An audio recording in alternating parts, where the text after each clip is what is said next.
What's going on, everybody? Welcome into the Blazers Uprise Postgame Show brought to you by BetUS. Nothing makes sense anymore. Nothing makes sense anymore. The Blazers are fantastic. They've won 7 out of 8 games, but we're going to do our best to recap it at some point.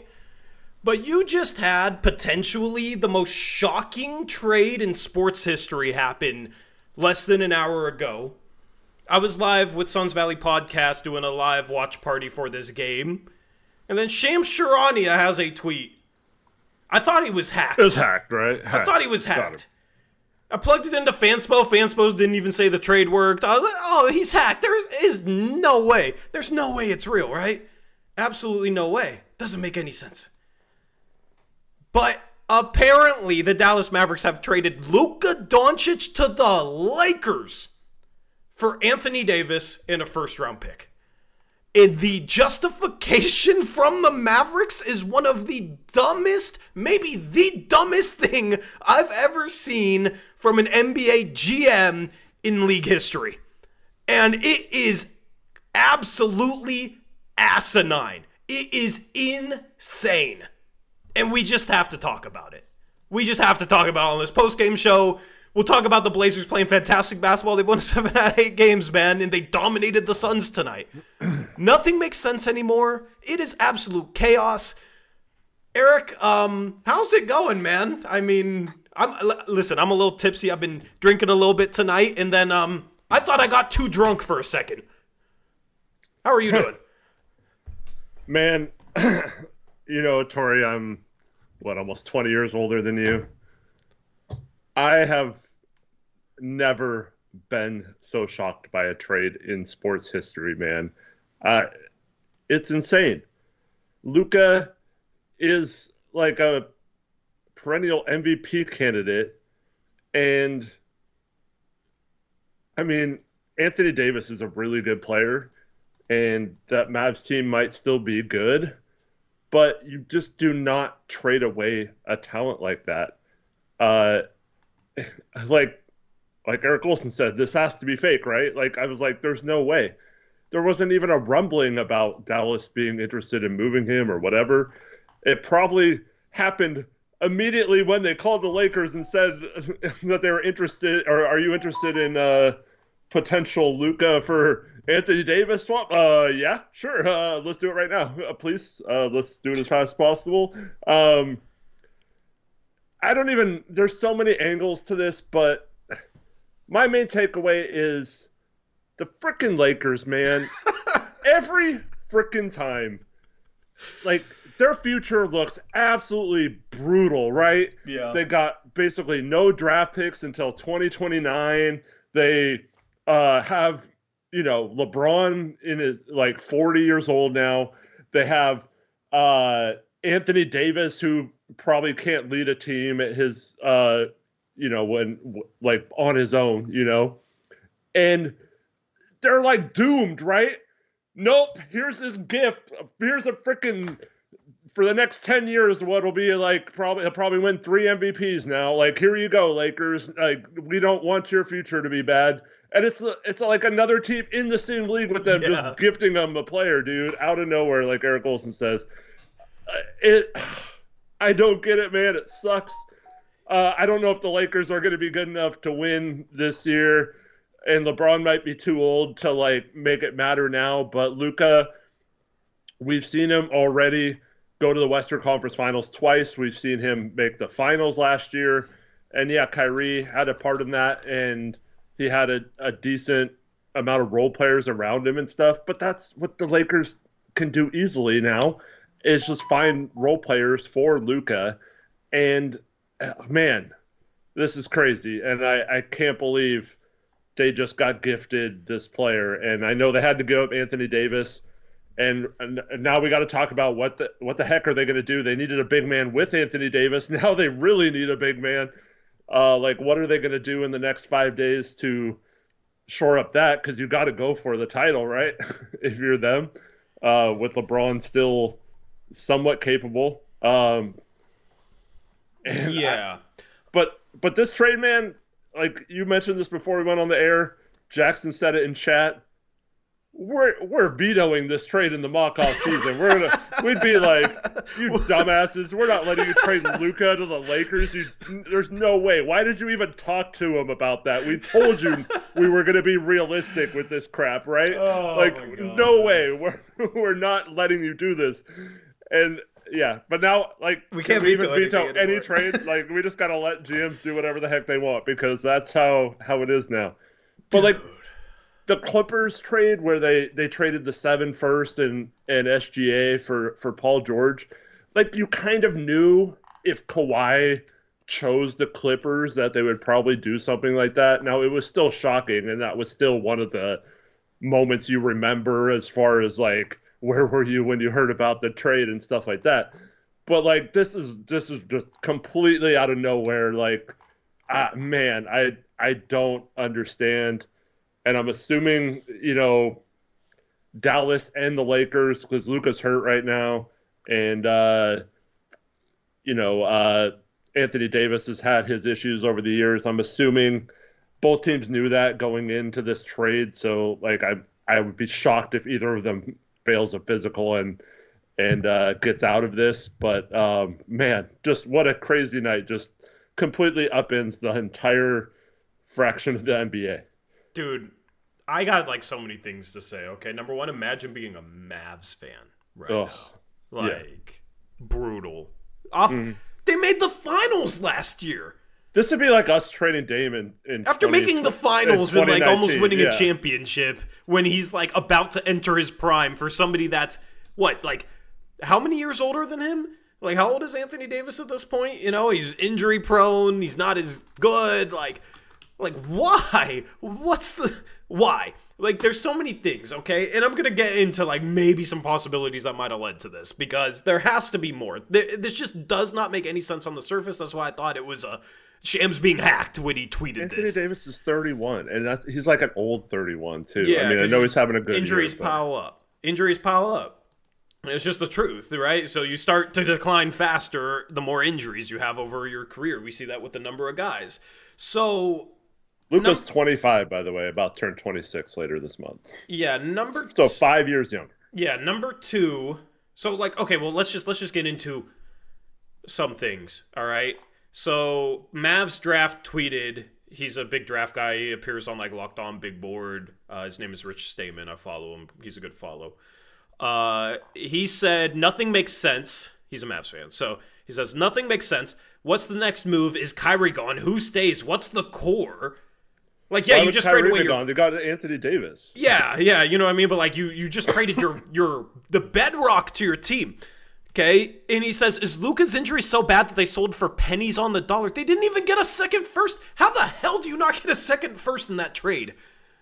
How do you sit there on the phone with the Lakers and only get 1 first-round pick out of their 2 when you're trading them right now a top 5 player in the game who can lead a team to the finals? We just saw that last year. Like, what the hell, man? And then he also says, like, was there an altercation? If so, who with who? Like, did Luka ask out? Was there something behind the scenes that led to this? Because on the surface, this trade is the most baffling thing that I've ever seen in sports. It is completely baffling.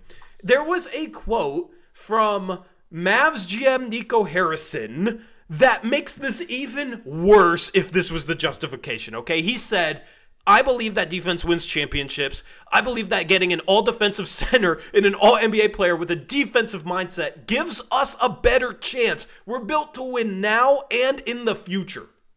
If that was the only justification for the trade, it immediately goes down in my books as the worst justification for a move that I've ever seen.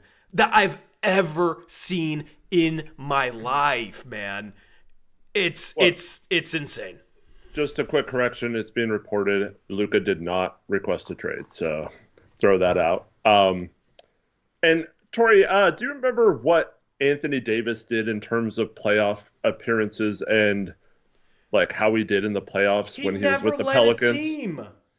When he was on the Pelicans, they have 1 series win. We know what series win that is, unfortunately. They swept us. Then they lost the next round. I think they made the playoffs one other time. We're a lottery team every other year with him. Meanwhile, you have Dallas with Luka, who in his first few years has gone to like I said, the Western Conference Finals twice. Last year he had a lot more talent than the first time he did it. But that first time he did it, there wasn't like another star with him or anything.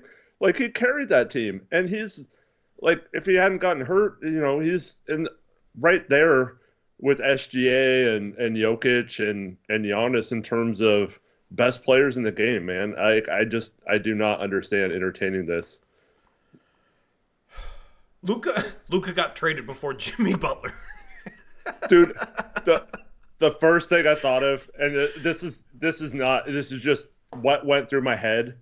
Like, is there like a Justin Tucker situation that's going to come out about Luka and they just wanted to trade him before it happened? Like, that would be the only thing that could like justify this, in my opinion, is if they know something. But then that's also like that they probably get fined or like stripped a bunch of draft picks for withholding that info. Yeah, like nothing makes sense. Nothing makes sense, man. I was live with Gabe, and I was just told, like, he's hacked. You guys are really believing this? You guys are really believing this? Like, why are you believing this? You're being gullible, bro. Yeah. Like, just because it's the most insane thing. It's the most insane thing I've ever seen. It's literally the most insane trade I've ever seen. I don't even know if you could make this happen in 2K. That's how crazy it is. So, Dave McMenamin said LeBron James learned of Davis Doncic trade after the Knicks game when it broke while he was out to dinner with his family. Sources close to James told ESPN. So yeah, like LeBron and Bronny are sitting there and they find out, oh yeah, you guys are going to get Luka. He says James was surprised by the news, is processing it, and had no idea it was in the works. So there goes La GM, I guess. Right? I don't know. Or maybe that's his cover story. Maybe it is La GM all along. Imagine being Utah in this trade and like, hey, do you want to take on Jalen Hood-Schifino? Yeah, what's the trade? Oh, Luka's going to LA. No, we can't tell you. You just want Jalen Hood-Schifino for a couple seconds. Yeah. We cannot tell you what the rest of the trade is, but we'll give you him. We'll give you a couple seconds for taking him on. And Danny Ainge is just like, sure, and then they hop on the trade call. Are you sure you can't?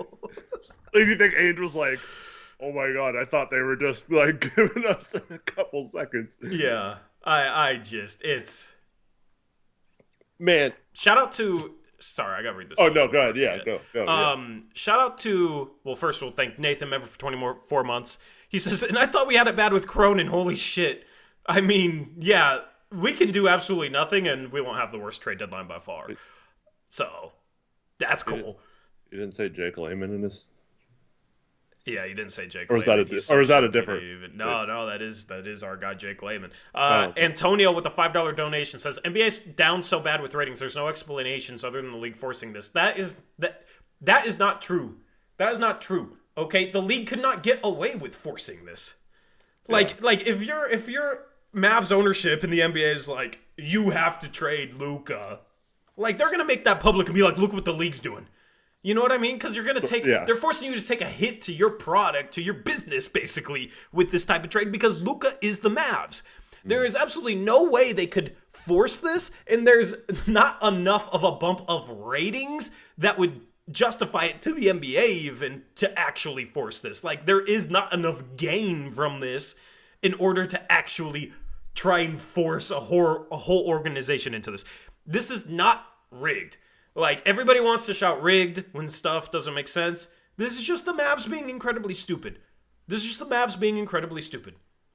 There are other stupid teams in the league. And the Mavs are, right now, in my opinion, the dumbest team in the league. They were doing so well.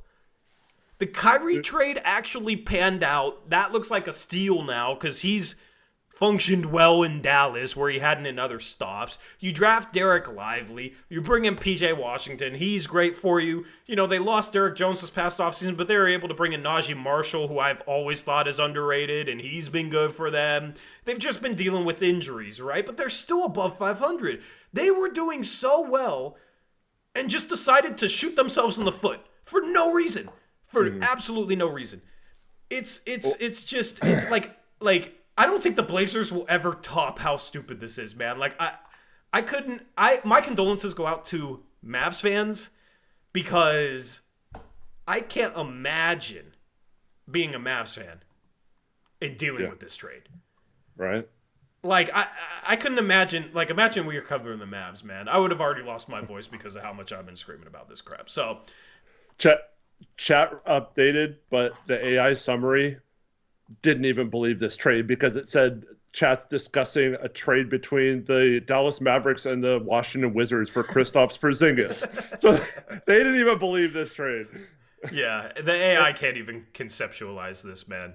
And then we got 20 gifted memberships. Yeah. We won't shout out all the names. We just had 20 gifted. We'll shout out who gifted them. Shout out to Nathan for gifting 10 Blazers Uprise memberships. Shout out to Chapel Perilous for gifting 10 Blazer memberships. Blazers Uprise memberships. We appreciate both of you. Shout out to all of you who won a Blazers Uprise membership. And shout out to all of you in here. Leave a like on the post game. It's weird to call this a post game. We will recap the game, I promise. It might be an hour. Also, so just put this out there. Thursday, February 6th, from sometime early in the morning through about an hour after the trade deadline, Tori and I will be right here on this channel breaking down every trade that happens live. So if you're watching us for the first time or you're a loyal listener, hope to see you all there on Thursday as we all react live to trades together. Always a fun day. So Haynes said AD is waiving his trade kicker? That's surprising. Well, most people do. Yeah, but like you would think if he doesn't want to get traded, why would he waive it? Well, I mean, or did he want to get traded? Well, it might not necessarily be that he wanted to get traded, but once he found out the Lakers are trading him, maybe he was like, "Screw this! I'm not going back there now. Now he wants out." Maybe. Yeah, my phone's auto-playing something. Let me mute. Yeah. Did we thank the Kyle Wilson? No. Nope. All right, can you thank that? Yes, Kyle Wilson with a $5 donation. And once again, thank you to Nathan and Chapel Perilous for those gifted memberships.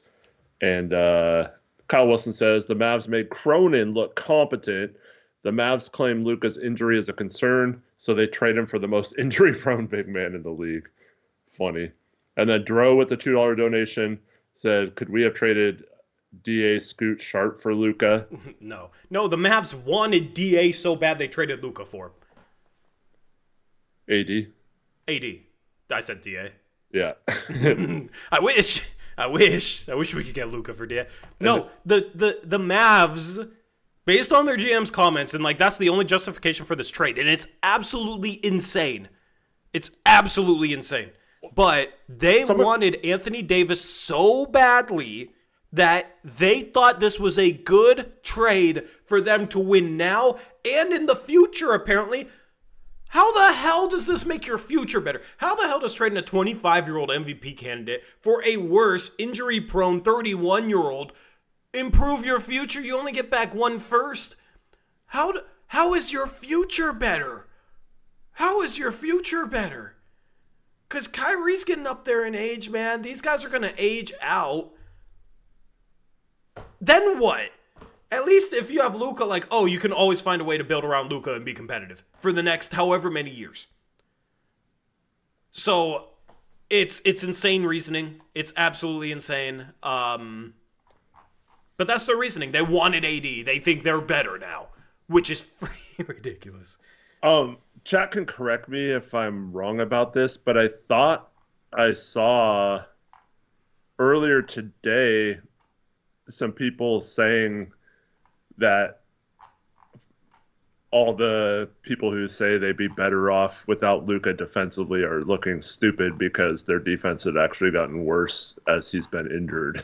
Their defensive rating was worse while he's been out than it was with him. So, and even if it wasn't, you still made the finals and were right there last year to winning a championship with him, even if he is horrible on defense. So how do you make that drastic of a change, like from you can't win with a player who doesn't play defense to someone who just took you to the finals? Yeah, he carried you to the finals. All right, dude, that was the final straw. Dallas. I'm convinced Desmond just says the opposite to piss us off. Dallas won the trade. Oh yeah, just we're not dealing with that tonight, man. Can you tell me why Legion Hoops is? I just don't even know what to believe anymore. Legion Hoops has a tweet from 20 minutes ago, but like no source, so it's probably just BS. But basically, a tweet saying like LeBron to the Warriors has major legs to it now. Mm-hmm. I mean, I don't understand anything anymore, man. Like, the NBA that I've grown to know and that I've tried to, learn the CBA and educate myself about prospects and the way the league works, all that was for nothing because I don't understand how anything works if that's true. Like, I'm at a loss at this point. Why would... I mean, there's not much the Lakers could get from the Warriors that helps them with Luka, in my mind. I don't see why the Lakers would do that. Yeah, I mean, I don't know. It's insane. Couple other donations. Yeah. Are you gonna read? Shout out to Dro, $2 Drono. Says, could we have traded... Oh, you think that one, right? Yeah. Yeah, shout out to the Drono. Shout out to Brandon Lee, $2 donation says, the grade of this trade for the Mavs is a solid Z-. Yeah, only 60% of people voted F, which is crazy. It should be 100. Shout out to Nathan Rolfe with a $3 Australian donation says, do you think this opens the floodgates for trades? The thing is nobody talked about this. Nobody knew this was coming, so this is just like a one-off completely out there that like has no effect on anything. It's just like well, Miami wasn't waiting to trade Jimmy Butler because they were waiting on Luka getting traded to the Lakers. You know what I mean? So it's like this is just like two people you thought were normal like left together to do some weird crap, and the weird crap is Luka gets traded, and like everybody else at the party is still waiting for the first person to pass out and trade someone. You know what I mean? Like that's the analogy, okay? That yes, I've been drinking tonight, so we got a drinking analogy instead of a car analogy tonight. That's what it was. That's what it was. One, I think. Can you name a more shocking player to be traded? Jokic is the only one, maybe, right? See, but I think Jokic would have been.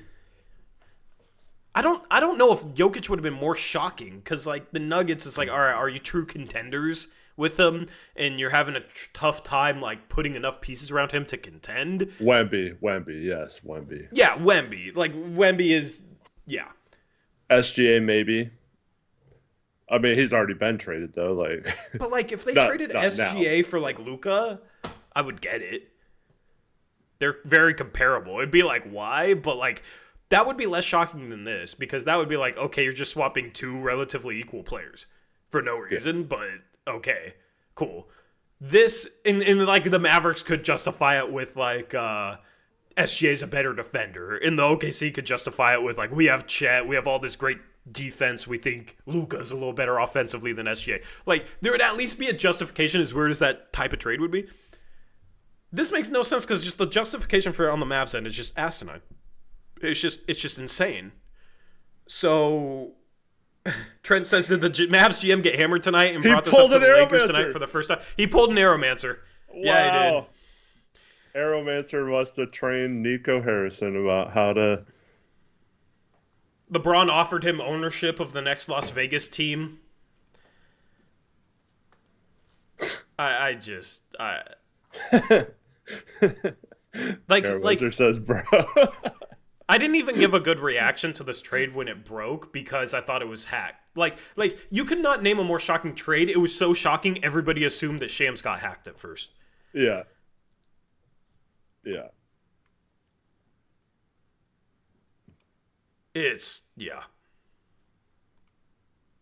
I can't name a more shocking trade in sports. No. Someone said we're just being like crazy Americans or something saying that, but saying what? That is the most shocking trade in sports history. I mean, I'm open to someone telling me a trade that was more shocking, but like I don't know. Like I don't think this is overreactionary. I try not to do that, but like this, like I saw that tweet. I saw Luka's name. I was like, there's zero chance, like zero, chance this is real. Like this has got to be a hack. I'm just at a loss. I'm at a loss for words now. Like, I don't even know what else to say about this, man. This is just absolutely insane. So leave a like on the stream. Yeah. So Brandon don't Lee's... you... Sorry, go ahead. I just want to say to Brandon Lee's thing, while I agree it doesn't necessarily open the floodgates for like Jimmy Butler and like what would happen there and Levine and all that stuff, I don't think any of that matters in terms of this trade. But it does make a couple of situations different with both of these teams. The Lakers now have Luka, 25 years old, almost 26. Their 2031 pick now becomes less of a, oh crap, we better not trade this because we could really suck. Now you might be good for another decade and not worry about trading those picks. They have an obvious need now for front court help and shooting, and so they are still in the market, in my opinion, now, and are probably going to be willing to include that 2031 pick when before this trade. I don't think they were trading it for any player they would be able to get with it, but now I think it's gone. I think they get someone to play in that front court. So the question is who they trade it for. But Dallas, I mean, do they just sit tight with their roster now, or do they make another move on top of this one? It's going to be very interesting to see. But I'll say this: if Luka wanted out, I wouldn't roast the Mavs through this trade. Like, if Luka forced their hand and wanted out, and they still wanted to be competitive right now, it's actually acceptable. It's just completely unacceptable if he wanted out. If he did not want out. Like, if you just did this because it thinks it puts you in a better position now and in the future, the in the future part makes no sense. The in the now part makes no sense. AD is not better than Luka. AD can't lead a team. Kyrie can't lead a team. Luka can. Luka did literally less than a year ago, leading them to the finals. So, Bobby Marks had a tweet said, I have never seen so many team executives not involved in this trade stunned. Yeah, the whole league is stunned. Dude, I know Anthony Davis is really good, and this isn't a slight on him, but I wonder what they could have gotten had they made Luka available. Because they obviously didn't. They're not winning a championship with AD. I guarantee it. And if you really wanted to trade Luka for whatever reason, start a rebuild. You could have gotten such a massive package. They would have been more likely to win a championship in the next 15 years by hitting the rebuild button and trading him for a rebuild type of package and then moving off Kyrie because Kyrie probably has some value now. This makes no sense for the winning aspect of it. Yeah, as Brian Tadovich said, that they probably could have gotten whatever they wanted from whatever team they wanted it from outside of a handful of players. Shoot, I would have given up a lot for Luka if you could have convinced them to resign, right. Of course. But, it's Luka, man. This is also why, in the mock-off season, when someone makes a stupid trade like this, and this is just, I'm not saying it to tout our mock-off season or anything. I'm just saying, when someone makes a stupid trade for a player they don't get enough value for, what do we always tell them, Tori? We tell them that, why didn't you make that player know? Why didn't you make it known that player was available and see what better offers you got before just making a trade for less value with one team that you talk to? It makes no sense to do that. And that seems to be exactly what Dallas did here. And it doesn't make a lot of sense to me. So we got some interesting tweets, okay? Let's hear An interesting tweet.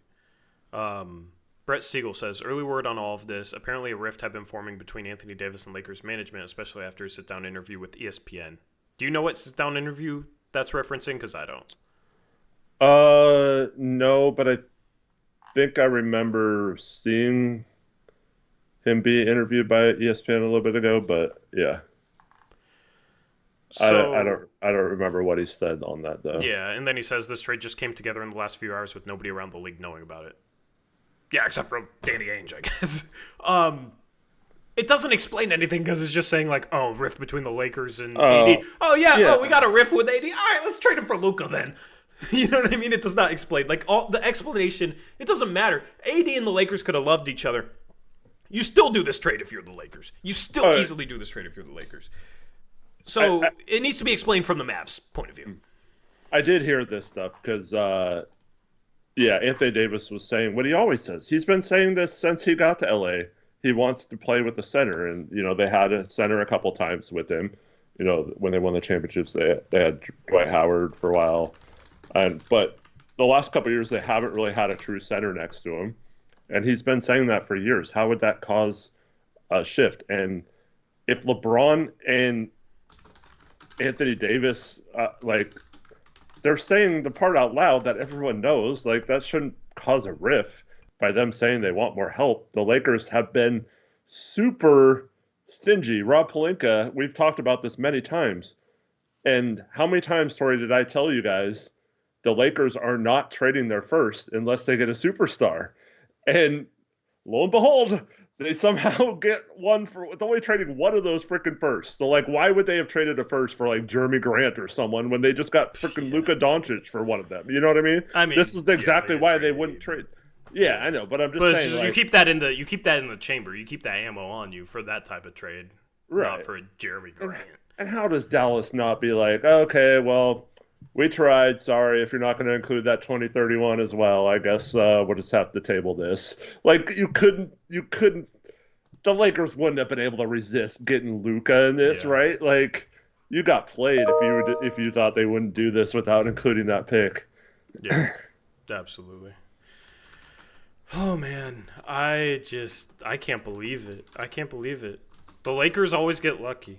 Hopefully the Blazers one day will have a trade like this, Yeah, and this cost Luka a crap load of money because he now isn't eligible for a supermax extension. Yeah. Just the regular extension. So he was set to sign a 4-year, $365 million extension or something, or maybe 5 years, $365 million. And yeah. Do we got any donations to thank right now? Let me get caught up. But the thing is, no, that we've mentioned all of them. Thank you to all who donated. The thing is, okay, we've seen this now with Minnesota trading Cat,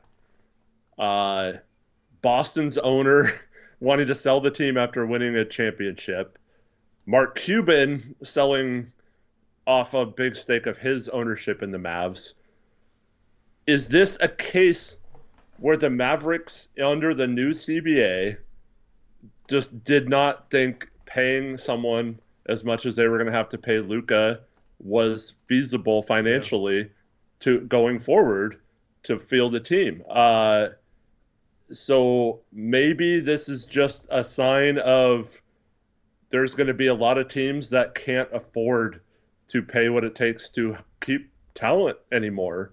And that's something that's going to have to be addressed when this CBA is up. I just think they had enough flexibility with some of the other contracts on the roster where that should have never been a problem. Right. No reason to trade him. Mm-hmm. Yeah. It's a legit thing to wonder about their front office and their ownership, but I don't think it's a legitimate enough reason because you find a way off Kyrie for an expiring, you find a way off whoever else you're paying. Their payroll isn't that bad, so I gotta go for a second. I'll be back in a couple minutes. All right. Nicholas Ham says Keith Smith said Lucas still would qualify for Supermax. It's supposed to be if you get traded, the Supermax.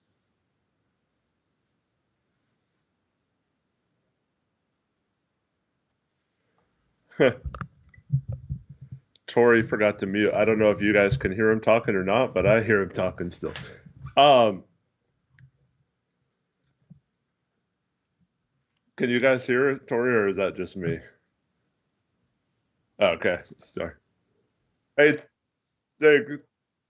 oh man. I I have to find a way. How do I mute Tori? Oh man.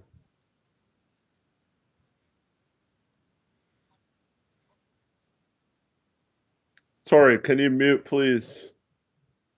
Tori. Oh my God, he's like yelling into the.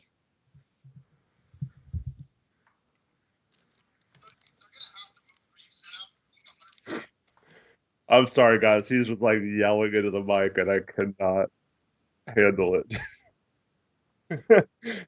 Oh, sorry, guys. I didn't mean to just like. He's calling some names, and they're like yelling at each other. Oh man. They're both crashing out. Yeah, I have ears. Man, sorry. Sorry, I look different. I was about to say something, and this just totally threw me off. Oh, so Derek Lively is out for the year. Is there a way the Blazers could get him and have a Klingon Lively center combination going forward? Would the Mavs be going for it this year and be willing to trade him? I wouldn't put anything past them, considering they've now traded Luka. I mean, I don't know what we'd give them, but that would be such an interesting front court duo for us moving forward. Um, but like Lively being hurt right now would be the only reason why they maybe even consider it. But because he won't help them this year now. I'm not trying to get anyone's hopes up. Sorry. Um, yeah. Um, my mic's quiet. I'm sorry. Um, Luka is 310 pounds. Where are you? 270. What are you guys talking about? They're saying that Luka ballooned up to 270 pounds.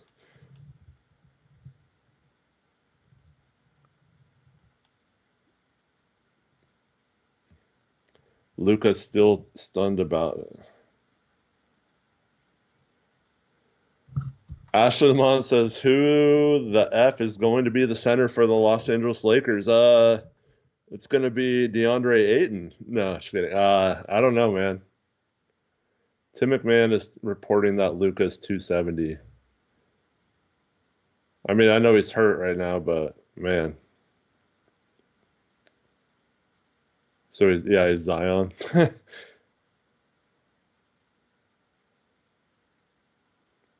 Time Lord to the Lakers does make sense. I don't know if they can count on him, but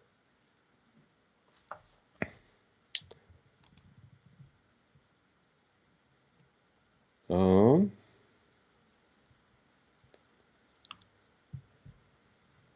did I watch the flag game tonight? Yeah, I did. He was awesome. Does this help the Blazers, Eric? Brian, I don't. This does not help the Blazers in terms of the future. With now the Lakers having Luka, makes it tough. I'm not saying it's like guaranteed or anything, but the Lakers have never had a problem getting free agents or role players around stars. So that's definitely going to be a situation. Um, yeah. Um, I'm just shocked, guys. Man.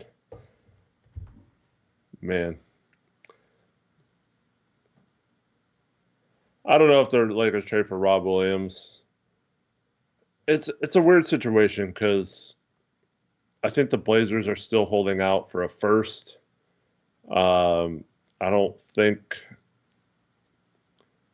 the Lakers would give up a first for him. And now that they only have a 2031 first, do the Blazers really want a protected pick in 2031? Because then it would turn into nothing if they don't get it. So yeah, I don't know. Do we have a good chance of getting Zion this trade deadline? I don't think we do. I forgot who it was, but someone said that they quoted an Eastern Conference executive or GM saying that if Zion actually became available and was on the trade market, he'd give up way too much and regret it. So he was hoping that Zion didn't become available because he would give up a ton for him. I just don't think the Blazers would unless it was like a value situation. And I think the Blazers are really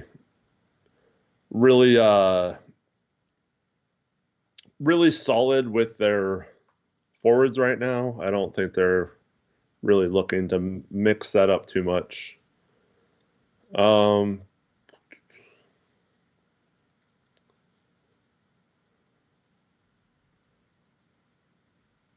Jimmy asks what sources are telling me. Any bombs on the way? I've actually heard the opposite, that it's looking like it's going to be closer to last year in terms of action for the Blazers. But this, like I just mentioned, kind of changes things a little bit. The Lakers now have a first. I think they're for sure going to trade, unless they just are stupid and blow it all up with LeBron being traded. But I don't think so. But yeah, so I heard that Jeremy Anthony don't have a lot of market right now. Ayton has no market. Like I've said before, all this stuff is still subject to change between now and the deadline on Thursday. There could be a desperate team. There could be moves like this where then a team becomes desperate for a center or a power forward or something. And so they give in to what the Blazers have been wanting in order to move those guys. So, but I was told that it's more likely that most of the guys we've been talking about are on the team versus off any of them being traded. Like I said, hopefully that changes between now and Thursday. But yeah, so I just don't think the Blazers are going to trade any of those guys if they're not getting value. I don't think they're going to just dump them to dump them. So.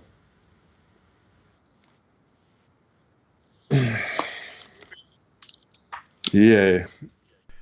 You can put your headphones back on. Oh, I forgot man. to mute my actual mic. Yeah, dude, I just heard you yelling, and I could hear the person you were talking to yelling, and it was so distracting. Yeah. Anyway, yeah, no, my bad. But Jack could hear something. Well, I held the earphones up to my mic just to let people. But Yeah. I couldn't even really tell what you were saying. You guys were yelling so much. But just for the record, I know we had like 600 people watching. I'm not trying to be an insider or whatever. Stop disclaiming yourself. Nothing matters anymore. Nothing makes sense anymore. It makes sense for you to be the next Shams at this point. I just want to tell people. I don't no, care if anyone disclaimer, believes no me. I'm not trying to be an disclaimer. insider. No. Just, Yeah, you are. Go ahead and say it. Let's go. No, I'm not. Let's hear it. What'd you share? What was behind that disclaimer?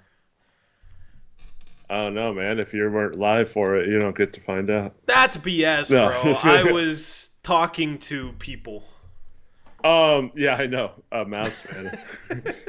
A Mavs fan? No, it was not a Mavs fan. Just that it was looking like as of right now, there's not enough value for anyone to be traded, and it's looking like it might be a very inactive. The Blazers aren't deadline doing shit. They're not doing anything. Like, The 7 wins in 8 games is going to justify them in keeping this team intact. Fully.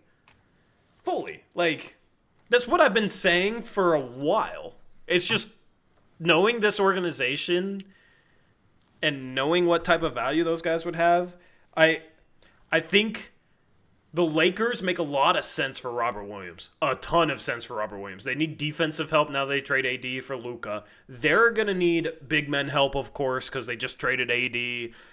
Now, I don't know if they have any seconds left, though. They got their 2031 first. They got Austin Reeves, who they could move. Yeah, but we're not getting Austin Reeves. No, but it could be a third team. Yeah. That would give Portland the seconds and give, something else to the Lakers. And, yeah, that's probably... There's no way they're done. There's absolutely no way they're done. Yeah. They need bigs. Carson, PDX Papermaker, $2 donation. What a world we live in, still in shock. Yeah, right there with you, buddy. I mean, my dream would be they need a big and they trade for Ayton now. Yeah. Like, they can't get anything out there and they need a big, and Ayton's been playing well, and that's my dream. Yeah, but I have no hope for the Blazers doing anything that makes sense. I think the Blazers are going to be captivated too much by this 8-game streak. They're playing really, really well, don't get me wrong. But they're going to need to find their star. And I hope their star is Scoot Henderson. I hope he's an all-NBA player one day. But you don't win in this league without all-NBA players. Now, apparently, teams will trade MVP candidates for no reason, so maybe you can get lucky in a trade in the future. That's probably going to be what it needs to be for the Blazers. It's just going to be tough when, okay, you're going to have to make some tough decisions. Scoot next year, he continues to play well, you got to start him next year. Sharp continues to play well, you got to start him next year. It is stupid to not go into next year planning to start those guys. But if you still got the same roster intact, it's like, all right, so you're benching all these vets? I think DA will be here for sure. I've said that. Grant is the one guy. Like, if they trade Grant and they get something back, meaningful back for Robert Williams, I'm happy with this deadline at this point. Yeah. 20 or 11 days, right, till the All-Star break. Yeah. When the Blazers usually start their tanking ways. Maybe they do well one game out of the All-Star break and then fully tank. Man.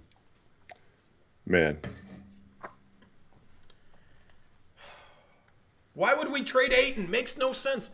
Brother, you drafted his replacement this past offseason. It makes no sense to draft Klingon and then try and keep Ayton long term. The only thing that makes sense is trading Ayton. Like, don't tell me... Okay, let's break down this game, okay? Let's break down this game. Shout out to did you thank PDX Papermaker and Hyperprime and all them? Yeah. Shout out to... not Hyperprime. Oh, shout out to Hyperprime, member for 38 months, says, WTF is this news? Yeah, it's crazy. And then you think PDX Papermaker, Hail Blazers, member for 31, says, Silver promised Mavs a top 3 ping pong ball. Yeah, We're probably not going to be in the lottery. Yeah, we'll see. But as far as this game goes for the Blazers, okay. Like since Ayton was brought up, let's just get this out of the way, okay? Ayton has played really good basketball the past 3 games, okay?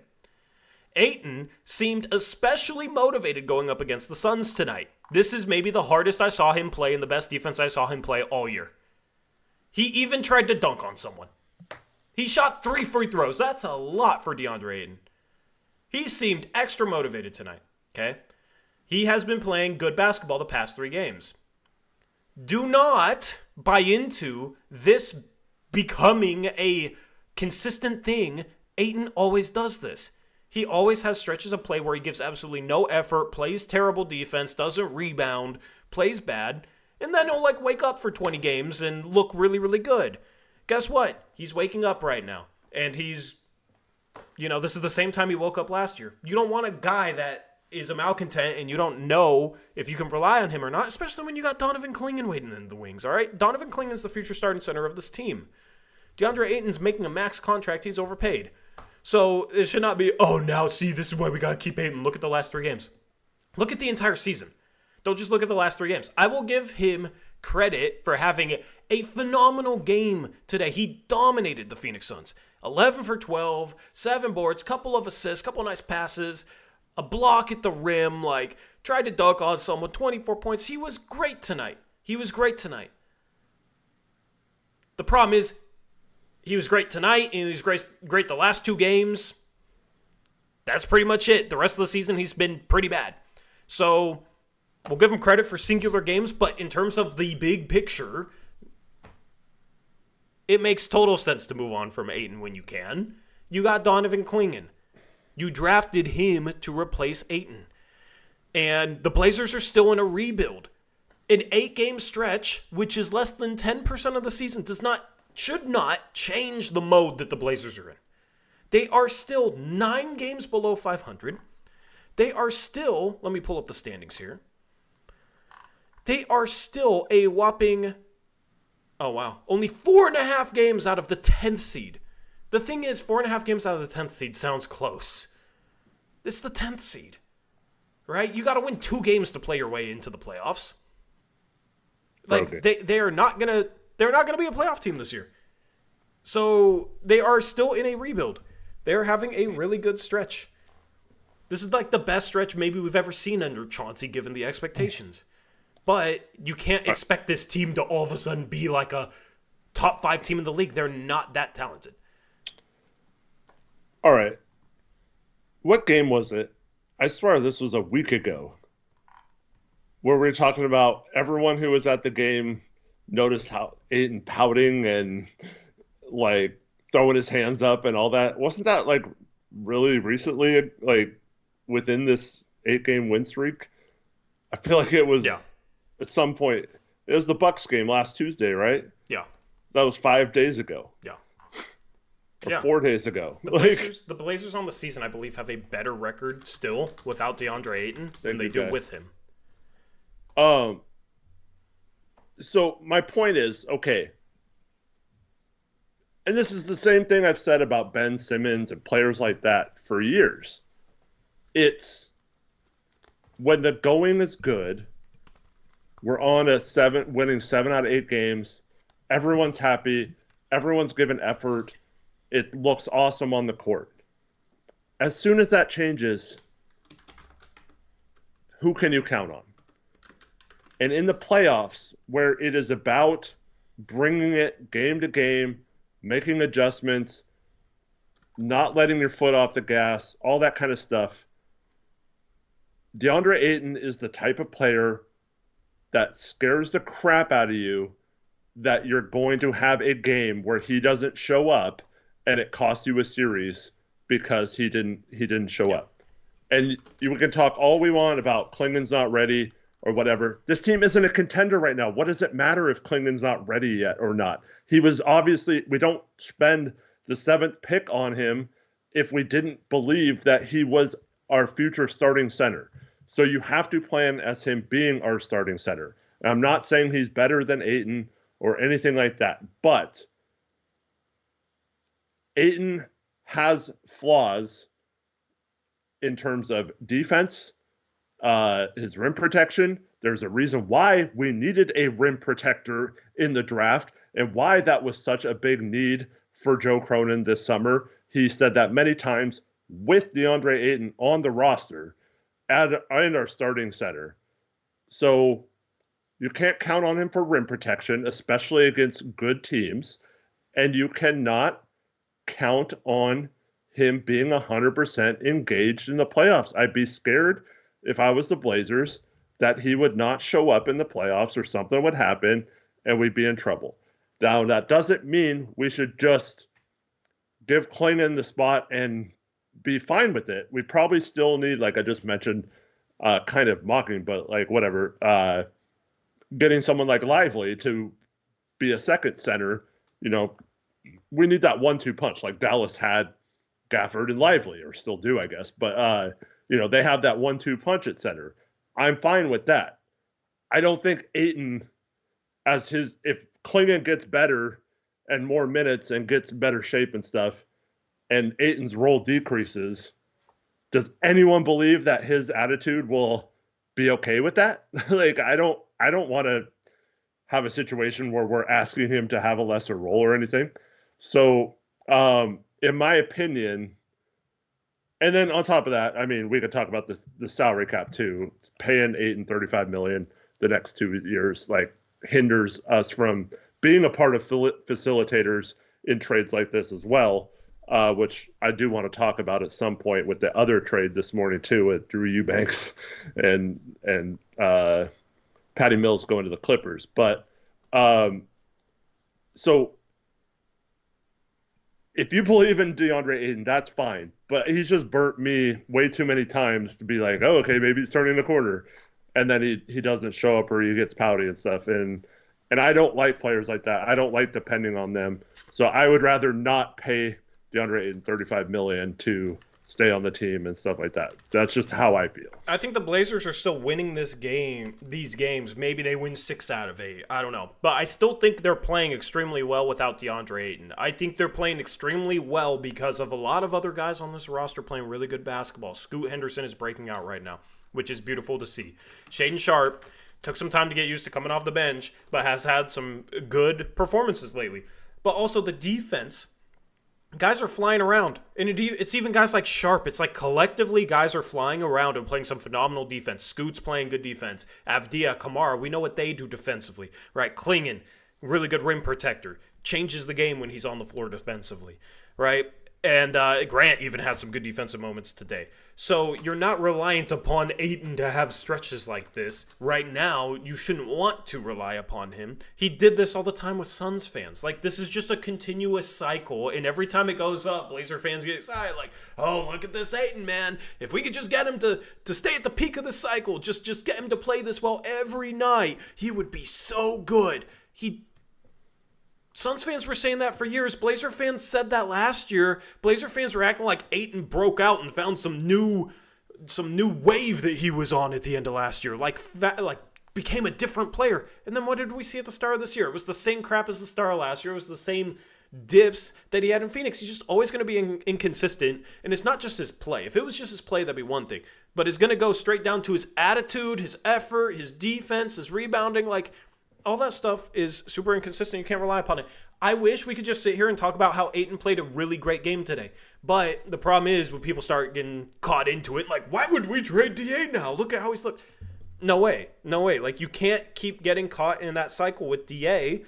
And I refuse to get caught in that cycle. I will point out when he plays great games, it's not even about, like, wanting to disparage DA or wanting to take away from the good individual games that he has, and he had a good individual game tonight. It's just what it is, and it's just who he is. So I'm not going to continue to sit here and get false hope that, oh, he's becoming somebody different, because he's already proven who he is over the last 5 years. Why would he change now? So that's where I'm at. Also, people saying he could sign a team-friendly deal when its contract is up. Does he want to come off the bench behind Klingon? Yeah, that, and okay. Just, there's certain players. How do you think that's going to go? Hey, DeAndre, we really like you, but after next year, would you be willing to sign, like, $15, $20 million a year instead of the almost 40 we're giving you right now? They're not going to go for that. They're not. A player like Ayton will see that as a slight. The minute we say lesser extension than what his contract is right now, he's going to get all pissy, and he's not going to like that. And it doesn't matter what other teams offer, because we're talking about an extension. And I know no team is going to play him more. That it is irrelevant what any other team does, because DA, do you really think he's the type of player? The same thing happened with Hassan Whiteside, right? And he ends up having to sign a minimum contract that next year with like Utah or Sacramento or something. I forget what team signed him, but I think Ayton is the type of person who would get slighted and then realize he should have taken that money, aka like a la Dennis Schroeder, and then it'll come back to haunt him. But in that moment, DA will feel a slight, and he will not be happy, and that'll push him basically out of Portland. Yeah. Listen, if he wanted to give consistent effort and embrace coming off the bench behind Klingon long term and sign a team-friendly deal, I wouldn't really have a problem with it. I just wouldn't trust him to actually do that. I just wouldn't trust him to actually want that. So... And part of me, if he was okay with that, kind of backs up the fact that he just doesn't care enough. You know what I mean? Like I almost want him to not be okay with that too, you know? Yeah. If we kept him. It's just, you drafted your replacement for a reason. Like, the Blazers this past offseason drafted Donovan Klingon. Because they believe in Donovan Klingon taking over for him. So it's going to be, man. He played great tonight. No, he's been really good. Like, don't get me wrong. He's been good lately. It's just, this is the roller coaster. I don't want to ride a roller coaster. I want guys that continuously play really solid basketball, give solid effort. Listen, this team the last 8 games overall has been that team. This is why I have an issue with guys like DA. This is why I loved the Avdia pickup. He consistently brings it. He consistently brings energy, consistently brings an edge. You're starting to see this team take on that identity. You do not want guys that detract from that identity. So Ayton has fit in lately, but you can't really count on that. You just can't. So I wish you could. So anyway, shout out to Horror Director, $10 donation. Thank you, Horror Director. He says, I'm a lot, always will be, but WTF is basketball tonight. Durant effing with Peyton, Grant still here, old people looking into the abyss of Portland going, what's going on? They're playing good basketball, man. This is the best basketball. I mean, they've won 7 out of 8 games. It's not a mistake. The thing is, they're shooting the 3 ball well. Part of that is Scoot shooting better, okay? Part of that is Sharp shooting better, okay? Tamani has picked it up after slumping for a while. The Blazers tonight shoot... well, it's funny. They've been shooting better until this game. They shot 29% from 3 and still scored 127. Because they got to the line 31 times because they basically drove the ball down Phoenix's throat all game long. That's their identity. We're just going to attack you. We're going to challenge your bigs at the rim, maybe get them in foul trouble, and we're just going to get downhill all game long. And we got 3 guards that can create, that can run pick and roll, that can push and transition. We're not the best 3-point shooting team, but we can win games if we play defense and if we get downhill and convert in the paint. The Blazers shot 9 for 31 from 3. They shot 46 for 89 from the field. That means they shot 37 for 58, right? From 2? Yeah, something like that. If hopefully that mental math is correct. That is 64% from 2. That's really good. And you got to the line 31 times. That's why you won this game. If you're Portland, you made 26 of your 31 free throws. You're also not getting killed on the offensive boards as badly as you were. They're doing a better job there. But they're playing defense. Booker went off and KD got his. Nobody else did anything. Beal had 13 points off the bench. Nobody else was even in double figures. That's why you won this basketball game. So, yeah, for me, there's 3 things, all related, the reason for the Blazers' success. 1, they're cutting down on turnovers. Yep. At one point in this game, they only had 3 turnovers late in the second half before they pulled their starters. They're just not turning the ball over. They're taking good care of it. They had a game recently, too, where they were the only team this year that have 0 turnovers in a half. They've just been doing a really good job, a much better job of that. Conversely, they are stopping the fast break. At one point today in this game, it was like 22-5 fast break advantage. Like I said, Scrubs came in at the end. I'm not sure what it... 29-7 in the Blazers. 29-7, Tori. Like, yeah. Can you imagine that a few weeks ago?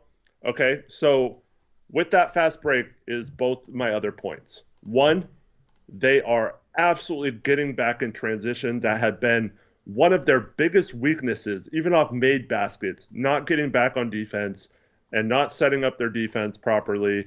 They are flying back on defense, and they are getting to their guys. They're getting matched up. They're not getting mismatched as often as they used to do. They're not giving up an easy basket because someone is lazy back up the court like they used to. And that's been huge, man. They showed, I forgot how many games it was, but they showed the stat during the game that they had only given up 7.7 average fast break points the last few games. And that's by far the best in the league. The next closest was like 12 something. And that is huge. And then on top of that, you're running. They're finally running, Tori. Yeah, finally. They're running. About time. Where has this been, right? Like Yeah. we've been begging for this for freaking since the beginning of Blazers Uprise, right? Yep. Like we've been begging for them to run the ball. They're running. They're getting out faster. They're getting easier baskets, and that's made their offense better. Wow, what a concept, right? Like, oh my goodness. You get back in transition defense, stop the other team from getting easy baskets, and you push the tempo and get easy baskets for yourself. Wow, that works. I can't believe it, Tori. Like, I would have never guessed that, right? So it's sometimes that simple. They're doing a much better job, and it's made their defense really freaking good because they have some really good defenders, right? Because all you have to do is start rotating properly. And now that they've been doing that for a while, they have the energy. It's like showing results. And now they're running around. Everything's crisper. Everything's faster because they have that energy and they have that confidence right now. And like there were like Grace says, very few ISOs these days except for Grant. And I mean, you know, it's going to happen. You have to ISO occasionally in the NBA. You're never going to eliminate it fully. But there's been way less times during games I'm like, can you stop dribbling the ball? Or like, can we please pass it or whatever? We're sharing the ball. Everyone's getting involved. It's fun to be on a team like this. And we've talked about that for years, needing to be that team that moves and shares the ball. And one easy way to do that is to run in transition and get everyone involved for hustling and playing defense. And the Blazers are doing that. And it's beautiful to watch, man. It's fun. This style, this identity is exactly the way they needed to play under Chauncey. And I don't understand why it took so long, but I'm happy they're finally playing the way Chauncey had envisioned them playing after all this time. It's probably going to save his job. And yeah, it's just it's awesome, man. I'm like actually excited to watch them play because of how well they're playing right now. I went into this game like expecting them to win, which is weird. Right. Against a team with Kevin Durant and Devin Booker. Yeah, I mean, that was part of it. But it's just one of those things like you hit the nail on the head with what they're doing well. But will it sustain? Will it sustain? Okay, or will they regress? Like, is this truly a launching point that's a big enough sample where you can have confidence that they have figured some things out? Like, if this was a 3-game stretch, we'd be sitting here saying, oh, it's just a 3-game stretch. Like, they always have a good 3-game stretch, and then they revert back to the same crap. This is a bigger stretch than we've seen of good play from them. So that's kind of my question. Like, all right, did they finally figure some things out here? Did they finally... Like, you got young players taking a step, so it's going to be better. You got some guys that are playing some good defense. Like, it makes sense if this is sustainable. If this regresses back to the way they were playing earlier in the season, like, you absolutely cannot keep Chauncey. You absolutely have some problems. Like, this should be a step in the right direction, this recent stretch of play, where it's not just a good stretch. So... that's what we'll have to see, and that's, you know, you got the trade deadline looming. We'll see who they trade, but they're not playing Robert Williams III. They've been playing like this without Jeremy Grant. They even played like this without DeAndre Ayton. This style of play has not been dependent on having specific guys. This style of play has transcended the entire roster where, like, everybody is collectively playing like this. Like, you had Jabari Walker in a half get 5 steals. You know what I mean? Against Orlando. Yeah. Or 6 or whatever it was. It was insane. Jabari Walker was flying around defensively. That dude does not fly. That dude, no offense to him, he's not the quickest, most athletic guy, but he's flying into passing lanes and getting steals and tipping passes and all this. Like, it doesn't even matter who they have on the court. They're playing like this. So that shows you, A, they don't have to keep the vets to play like this. B, this should be sustainable. There's no reason for this not to be, because they're playing their asses off. Mm-hmm. This is why we've criticized the effort in the past, because this is what good effort looks like. The way they're playing defense right now, the way they're getting out and running, hustling down the court, that's what real effort looks like. And I feel like Chauncey Billups far too much in the past would get credit for getting these guys to play hard when they actually were not playing that hard. Because this is what them playing hard looks like. They look much more energetic than any Blazer team has ever looked under Chauncey Billups in the past 8 games. And they're making teams look old.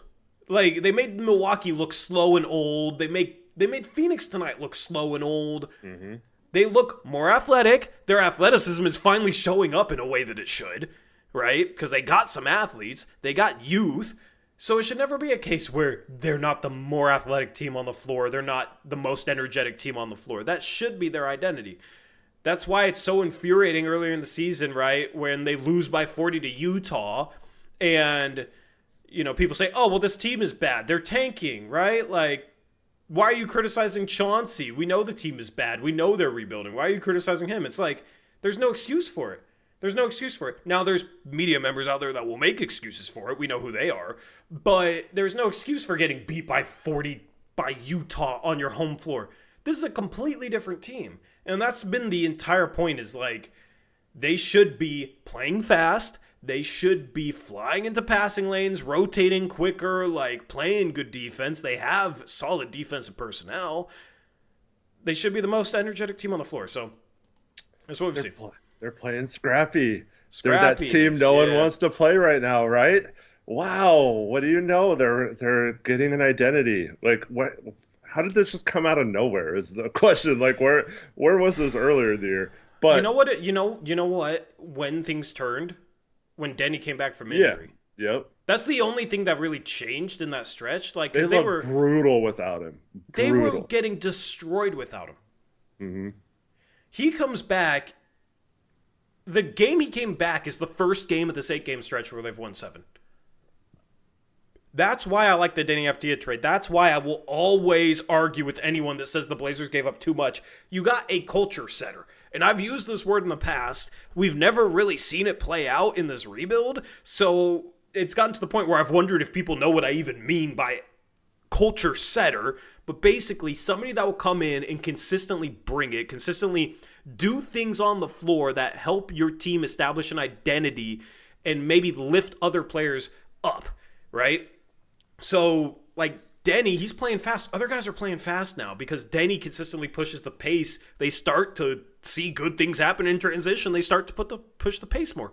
The way he plays defense, I think, probably motivates people on the floor, man, because you got a teammate that is a dog on defense and is gritty and will wall up against the biggest guys in the league and guard the smallest guards and just constantly competes. That's going to lead you to bring in your best too. Like, you don't want to let that guy down. When you got guys that loaf and energy's low, it has an effect on you. It's contagious, right? For better or worse, energy is contagious. Denny's brought the energy. This team looked dead without him. He comes back, all of a sudden they look like they have all this energy. I don't think that's a coincidence. It's part of the reason why I don't want to rely on DeAndre Ayton long term, because I think when he's pouting and when his energy's bad, he can detract from that, right? He's been fine lately. But Denny is a culture setter. This team would not have anywhere near this good of a stretch this year without Denny Avdija. And the thing is like, it's not like Denny Avdija is the only player playing well. Everybody's playing well. But you have a guy that can kind of lead the team on the floor in terms of the way that he plays basketball, and his skill set fits the identity you're trying to build. So he's able to set the tone, able to set the culture. Scoot, him breaking out is the other thing. And that was kind of happening before this stretch, right? They lost to Brooklyn where he had 39, right? That was the Brooklyn game or whatever. He was playing well, but him with Denny, the way both those guys play, and then you bench Shaedon Sharpe because of defensive intensity. Sharpe's defensive intensity has looked better the past couple of nights. There's still moments tonight where he was a little rough, but he's trying to get out there and press and be a dog and that sort of stuff. And then Tomani sets that tone. So they're just finally finding an identity. This is why I place so much emphasis on this team finding an identity and moving forward, because having something that you consistently do well on both sides of the floor gives you a good foundation to actually be more competitive. They've found their identity the last games, and look at that. They've won 7 of them. Yep. And so, we know Denny and Tomani are bringing it. They're going to bring it every time they step on the court. But another huge factor in that is Scoot's energy as well. You've got to give him a ton of credit for how he's been playing and competing, especially on defense.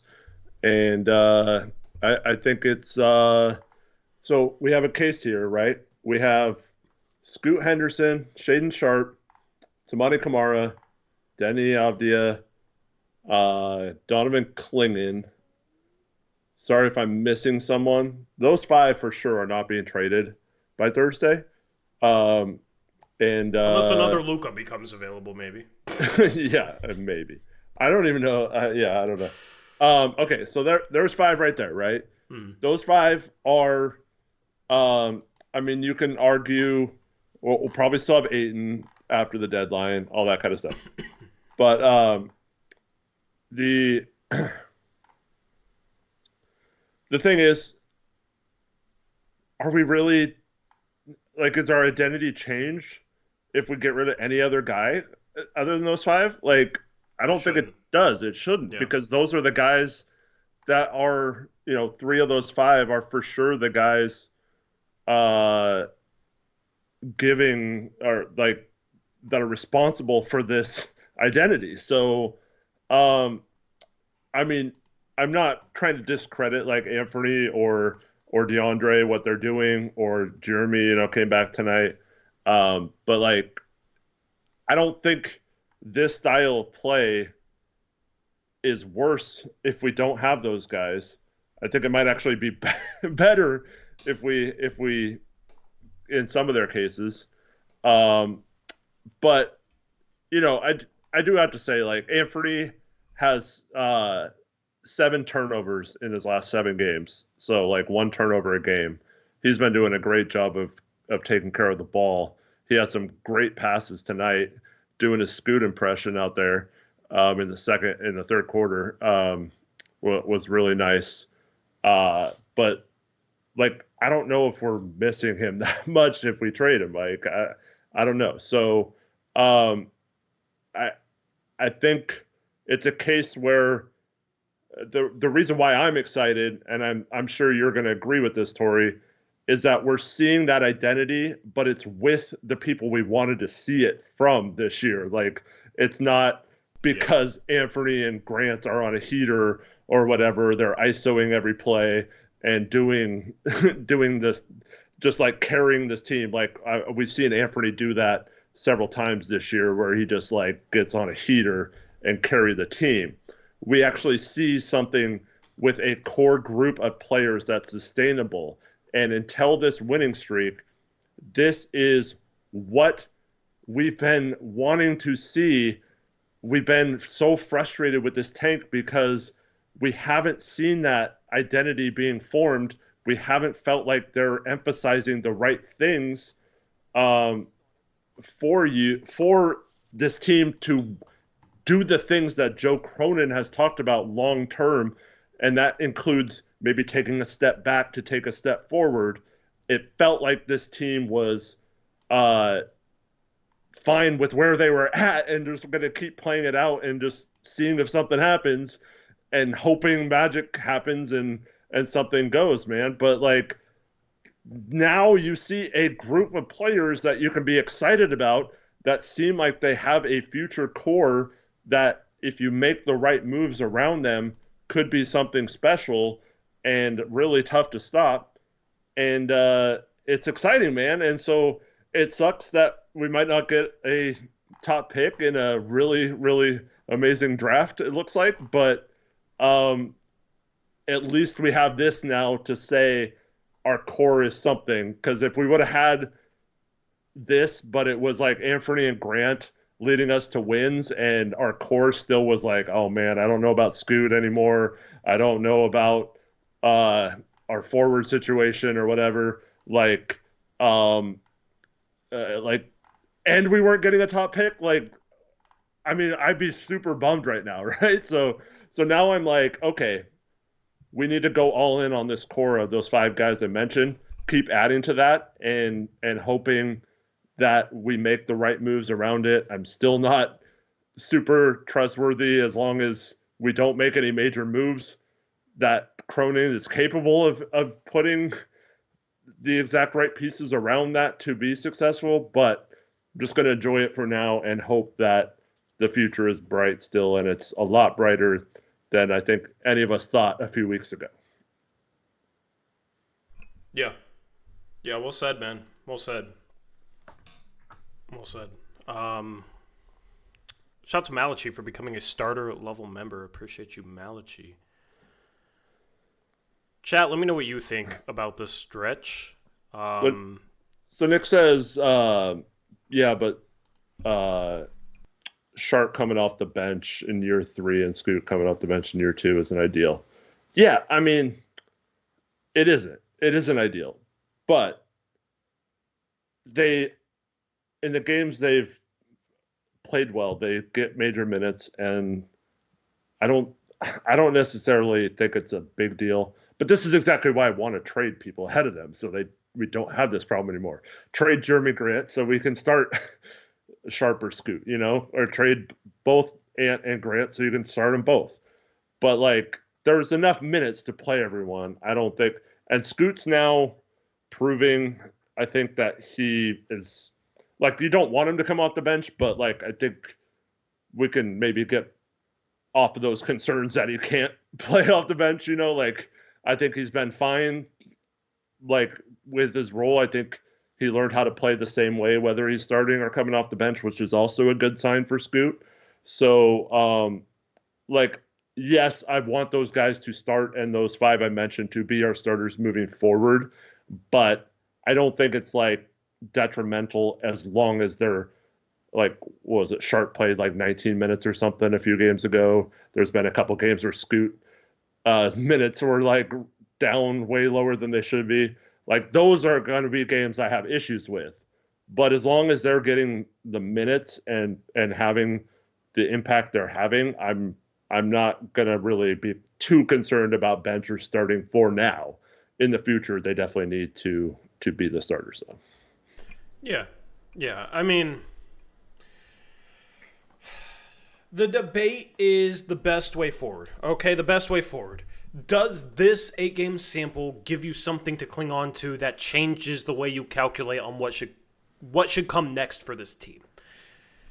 I get it for some of you if it does, but Grant's above 30. Like, you got Klingon. I think Klingon fits the way they're playing really, really well. He just needs another season or two. The Blazers are not going to win a championship next year, right? Like, if this is the year where they're the Houston Rockets from last year, and the next year they can take a step, sure. But like, Şengün's an all-star, so it's like, all right, who's going to be the Blazers all-star next year? We still don't really know who. They have a great collection of role players right now that, when they play the style of basketball they should, can be a solid team. You're still going to need that leader if you want to seriously contend down the line, and that is the biggest question mark for the Blazers going forward, is who's going to be their star, who's going to be their best player. Maybe it's somebody on the roster, but I still think it's better if you can find that player through the draft or accumulate assets to trade for that player in the future. So how do you progress towards one of those two things? Either you tank the rest of the year, and you're going to have to sit a lot of the guys playing right now to tank because a lot of them are playing well, but does that take away from like some sort of winning culture you're building right now or this or that? Like, yeah, maybe it takes away from that progress. So the better solution at this point, with how well the Blazers are playing right now, is to accumulate assets so you have picks, young players, whatever, just the pieces that you can trade for a star that can lead your team. And right now, I still feel like the Blazers, for being in a rebuild for the past couple of years, the cupboard is a bit bare there. There's not enough in the cupboard there. You got the best of 2029 first between Milwaukee, Portland, and Boston, and you got the worst, okay? You've also owe your future first to Chicago, right?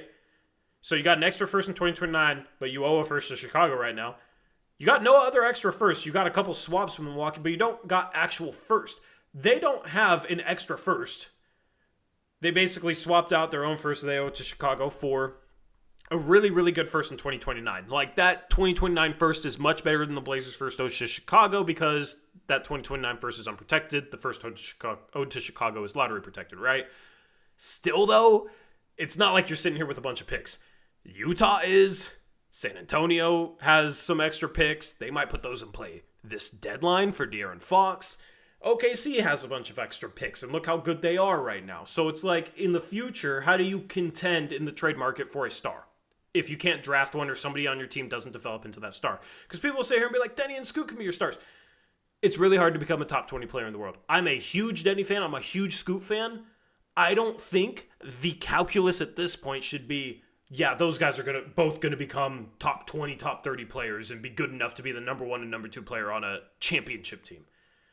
I think that is too optimistic to bank on that. If it happens, great. If it happens next to a star that is good enough to lead a team to a championship, then you might actually win yourself a freaking championship.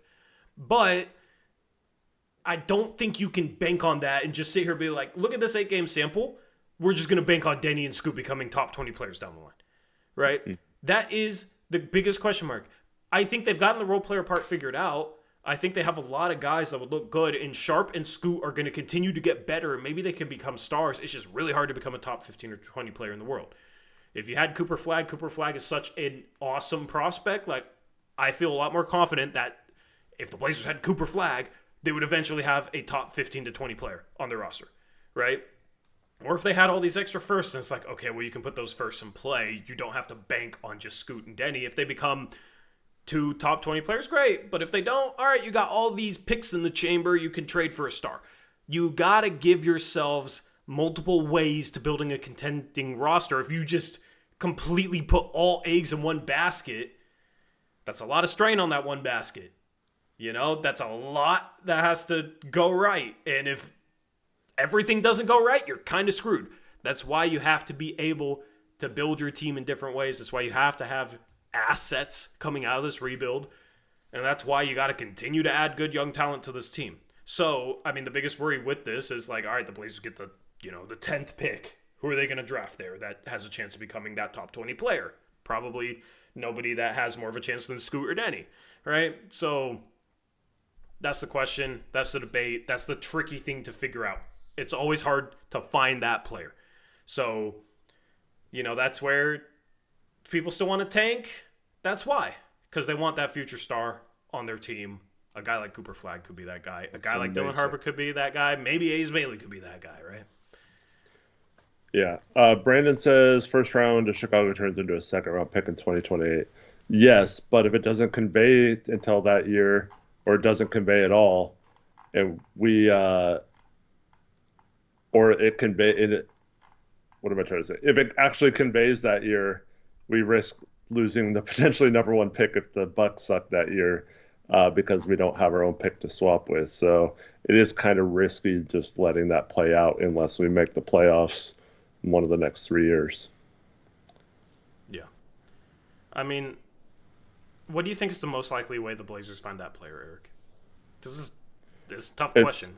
It's still the draft, because they're not going to get a lucky break like the Lakers just got tonight. I don't think they're getting that. So it's got to hit on a draft pick. Now, we've seen in draft history, it doesn't necessarily have to be a top pick. I could just cite numerous examples of a franchise player or a team that drafted someone that became the best player on a championship team. But that's really, really hard to do without getting that guy. So they either have to get super lucky and hit on a draft pick, like a Jokic, a Giannis, a Kawhi, someone like that that's not a top pick, or they have to somehow get super lucky in the lottery, finish with the 10th best odds like Atlanta last year and somehow get the first pick and get a Cooper flag that way. But I don't know. I find it hard to believe that the Blazers would find a way to trade for that player unless it was simply they traded for a pick that became that player, a la Damian Lillard or something like that. Like I don't think they're going to just trade for a Luka because those players just aren't available to teams like Portland. Yeah, true. You did say something about sustainability earlier, and it kind of tied in with your last point about finding top players and stuff. I do think there is going to be a point relatively quickly here where the Blazers will basically cut it off and be like, okay, we saw enough of a sample size to be good about it. And it will be, I don't know, a 15-game sample size or something like that. And then you can say, okay, this is way different than a 4-game sample size. And you can spread that hope for all your fans. You can use that in all your press conferences over the summer and stuff. Like, we love how we looked. Unfortunately, we had some injuries and had to not be able to finish off the season. We made a couple trades at the deadline, hopefully, and that we kind of took a step back to take that step forward, like Cronin said before the season. But I think I don't know if it's different or not, but like I said, it's the right players they're focused on with this. And if that's the case, I'm kind of okay with that. And I feel like that would be okay to go that route this time because it's showing that they do still care about finding that player and getting a good draft pick, but they also gave this team a little bit of breathing room to show what they're capable of. So I don't know what point that'll be. Maybe they don't do it this year. Maybe they think going for the playoffs is much better. But I don't know. I feel like it's not necessarily going to be a case where we see it if it's sustainable or not, because I think they'll make it not sustainable by having to sit Denny and whoever is left with some of the veterans and stuff after the trade deadline. Yeah. I kind of wish this happened a little bit earlier so they could see if it was, something that they couldn't sustain or if they did, because then I feel like they would have maybe had clearer heads going into the deadline. I just feel like this stretch right now, with it being an 8-game stretch, I mean, it's 8 games. It's less than 10% of the season, right? Mm-hmm. We have a much bigger stretch of this team being much worse.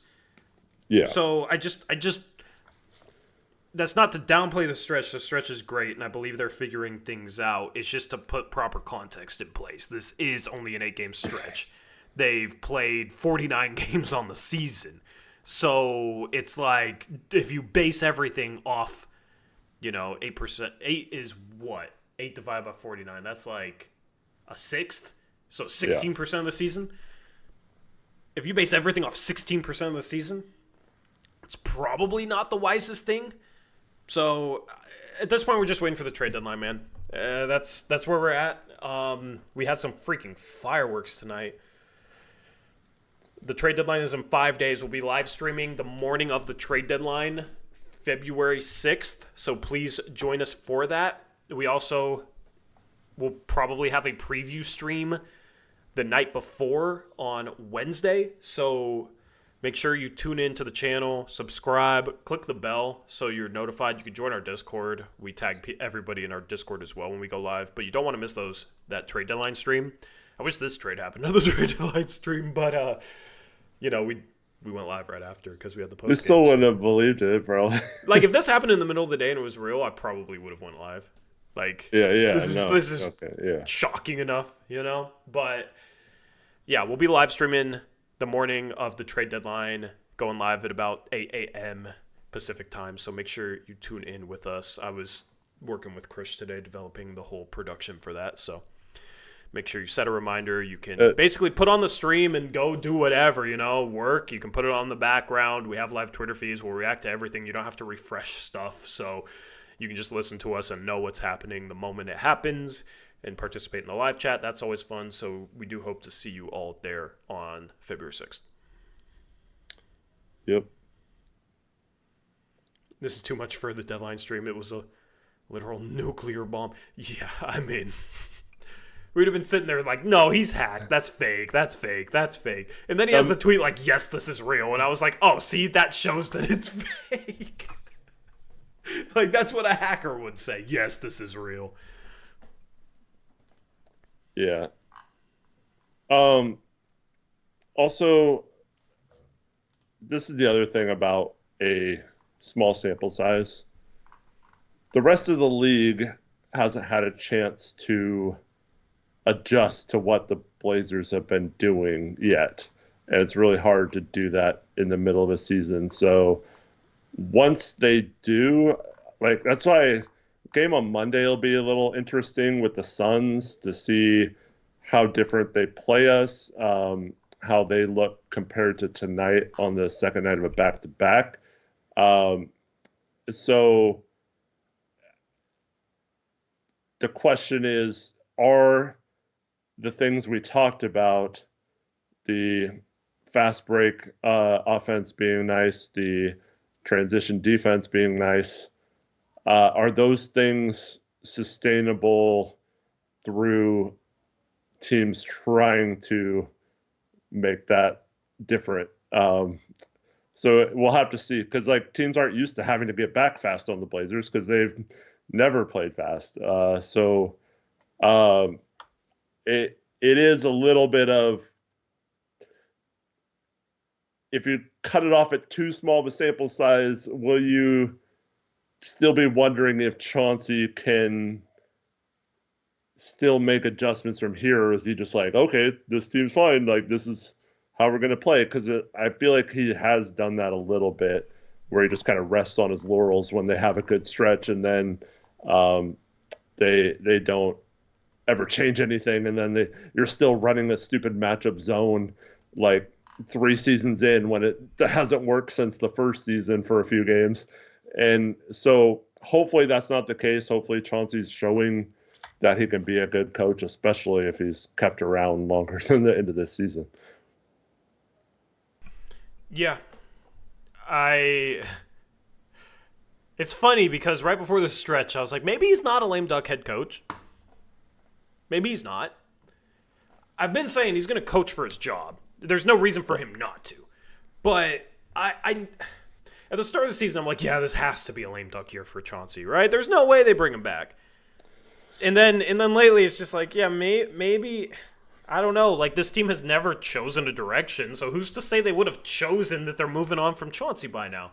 And then you have this stretch.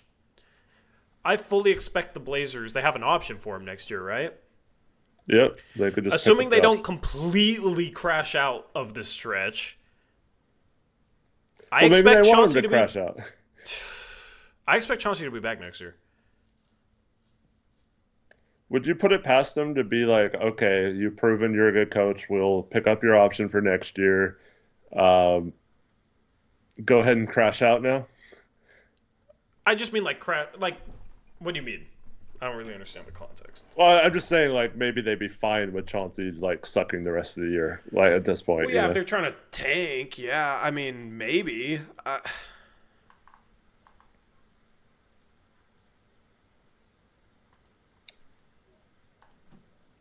Maybe. Sup, Alex?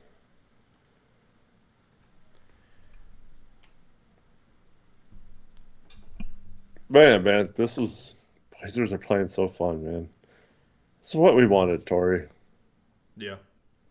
I don't know if we want it this year, but like this Just is what figure we've some wanted things to see. out. Just show some signs of progress, whether it's in building your roster or playing better. You know what I mean? Because it just feels like this rebuild has been tough on a lot of fans just because it's tough to see the progress. You had Scoot struggle last year. Sharp gets benched. You know, Scoot struggled to start this year. It's like, just where's the progress? Where's the signs that we're moving in the right direction? Finally, we have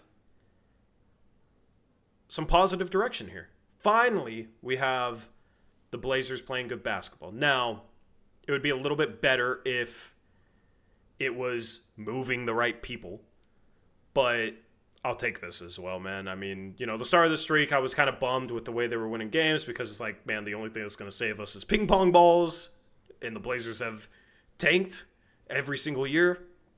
At this point, it's, I don't know. Like, it's good to see signs that they're playing well. It's good to see signs of the young players breaking out. This is what we said we would be fine with before the season if it ended up developing this way. So, yeah.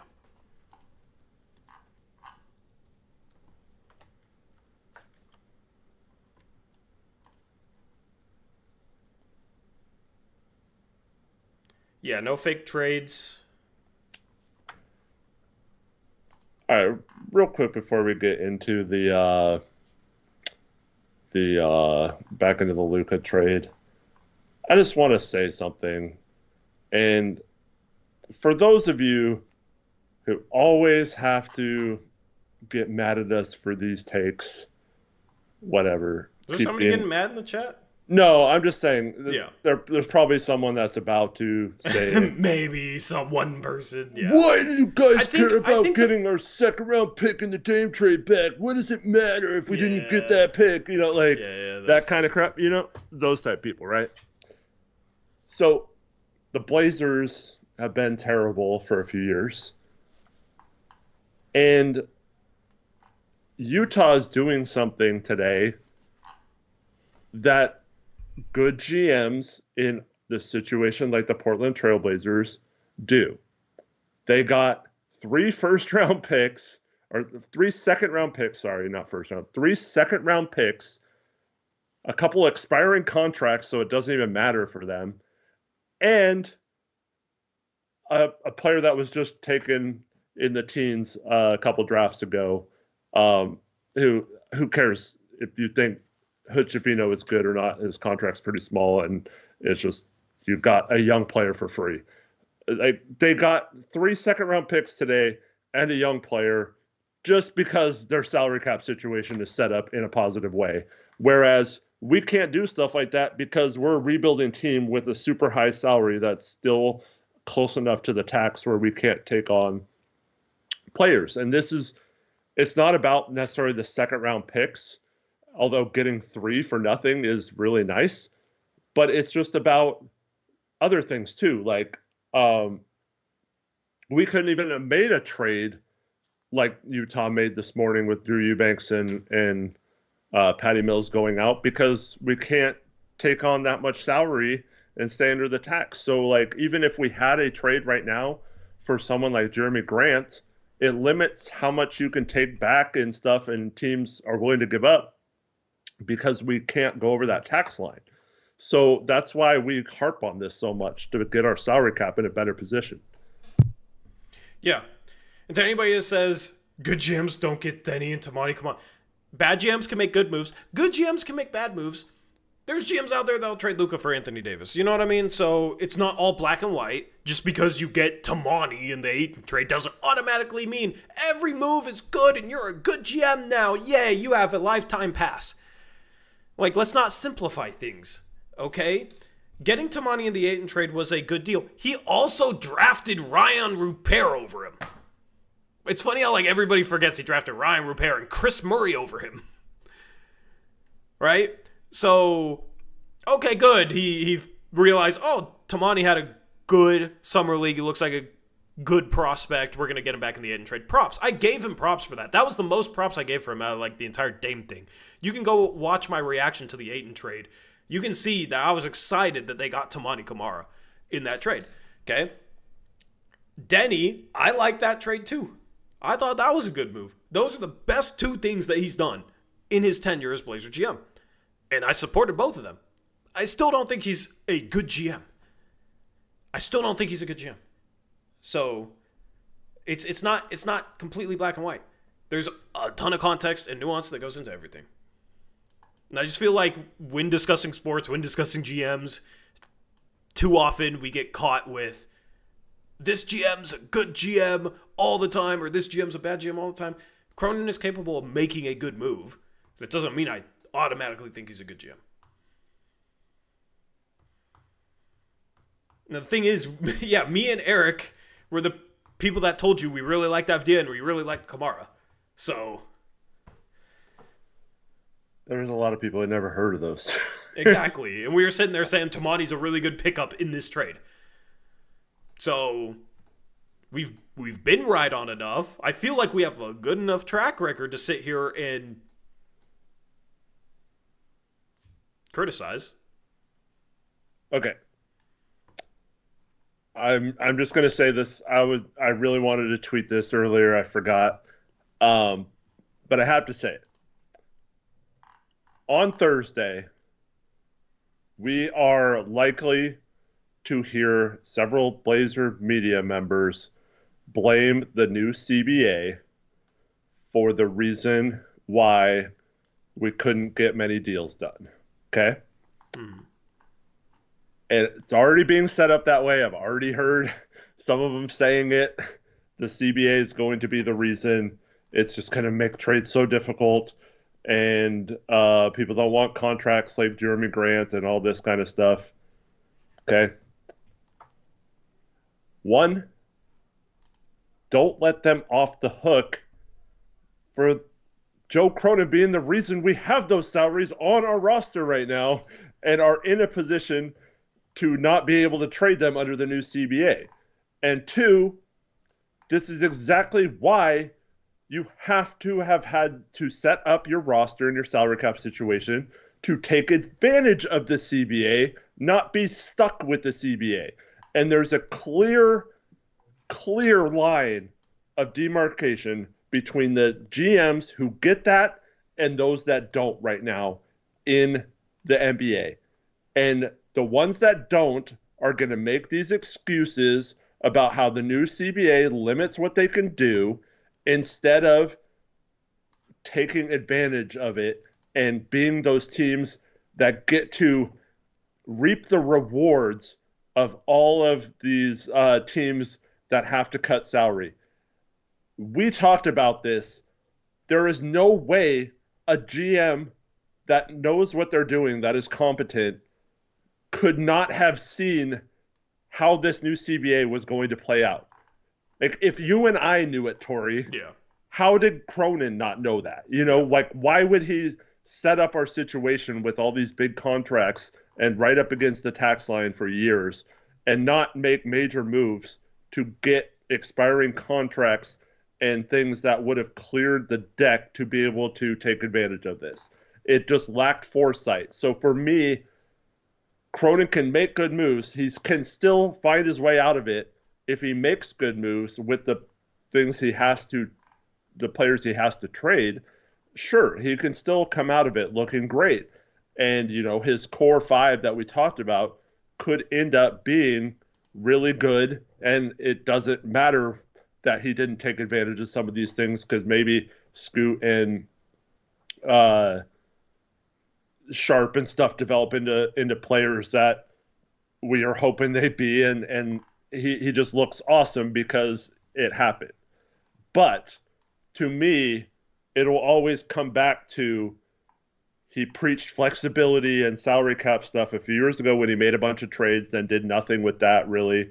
And then now he's going to use an excuse potentially that the CBA limited him from doing anything when he set this up to be that way and didn't see, like some GMs right now, like Danny Ainge in Utah, is setting himself up to do it. Now, you're not guaranteed anything. Like, we could get the number one pick and Cooper Flag could suck and not be a top 10 player and it's not, or, you know, we could be the worst team in the league and get the fifth pick like Detroit. You know, tanking doesn't guarantee anything. But you can do things to just keep adding assets, keep adding to to your draft capital, all that kind of stuff. And you end up in a situation, I mean, you're not going to get as good as OKC, but you're getting a situation where you have a bunch of things that you can do because you manage your cap well and added a bunch of assets. And I just feel like Joe Cronin, to this point, has not done a good enough job of setting a very bad team on that direction of being able to take advantage of this new CBA. And that is why I can't fully give him credit for what's happening, because he might get stuck with a 5-year, $160 million contract that he signed a couple years ago. Like, it's his own doing. Like, I can't give him credit then for getting stuck with it, Like, I don't know. Yeah. The CBA is not an excuse, but it's the easiest thing because fans don't understand it, right? The CBA is complex. It's hard to understand. And unless you spend a lot of time trying to learn it, it's going to be tough to fully understand it. So it's always the easiest thing that GMs and their talking heads in the media can sit there and say, this is why they did absolutely nothing and they don't have direction. It's just because of the CBA. And how are fans going to question it because they don't fully understand the CBA? That's the problem. It is the perfect cop-out. It is absolutely the perfect cop-out, and that's why we sit here, we study the CBA, we try to know everything about the CBA, and then we sit there before things happen and say, this is the situation, this is what it really is. And if they don't do anything, it's not because of the CBA. Other teams You guys just hate Cronin. And if they put themselves in this position. So if they put themselves in a bad position under the current CBA, that's on them. That's not an excuse. So I'm tired of hearing that excuse for everything. Like, we're starting to hear it all the time. We've also seen, okay, so the Lakers have apron issues. They just added Luka, right? Like, the Mavs are hard capped.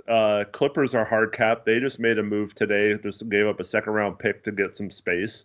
Like, teams, what team was it that traded with Utah for it's Phoenix. Yeah, Phoenix had one pick they could trade, turn that into 3 different firsts they could trade. Like, teams are finding ways around this situation. And like I said, there's teams that are seemingly stuck, looking like Chicago or someone like that. Does anyone have any faith that they would get out of their situation right now? Like, who knows what they're going to do? It seems like there's just such a clear line between teams that get it and teams that don't right now. And hopefully Cronin can figure it out. I'm not saying like I'm completely giving up on him or he doesn't have any chance of doing anything. It's just I don't have faith that he's on the path of those that are being super creative right now. Yeah, absolutely. Adam Schefter had a tweet. I want to know if you agree with this. An NFL equivalent, the Ravens trading Lamar Jackson to the Bengals in exchange for Joe Burrow in the middle of the season. That's pretty good.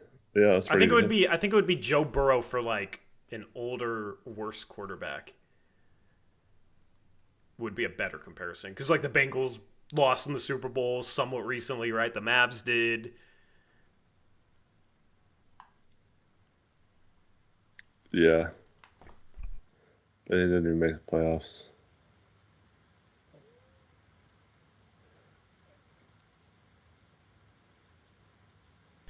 Yeah, I don't know. I just feel like Burrow for Dak. Because Burrow's younger than Lamar at least.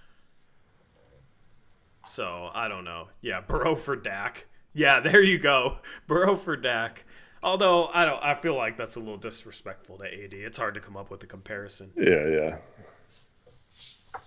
Yeah, that's interesting. I still, I might have missed it earlier, but for those that were saying we were being reactionary to this being the craziest or most surprising trade of all time, What does anyone have any trades that even come close? Yeah, let us know in the chat. I mean, there's lots of trades like the Herschel Walker one gets brought up a lot, where it's like the draft picks that Dallas got became like a bunch of really good players like Emmitt Smith and Michael Irvin, I think, and stuff like that. But I mean, that was just for draft picks and the Delano Banton bombshell last deadline. Someone said Kawhi to the Raptors. YYC said that. I don't think that was more surprising because Kawhi had sat out like almost the entire season that year before. There were some rumors that he was injured and might not be the same ever again. And outside of that 1 year, that's pretty accurate, actually. But yeah. Yeah. So what? We're getting a Butler trade tomorrow and a Fox trade the next day. Is that what's next? Maybe. I'm hoping that happens on trade deadline day. That's what I'm rooting for. Yeah. I was thinking about the Wayne Gretzky trade to the LA Kings. I don't really remember the circumstances behind that. So I'm just saying, like, that was in my lifetime, but like I don't really remember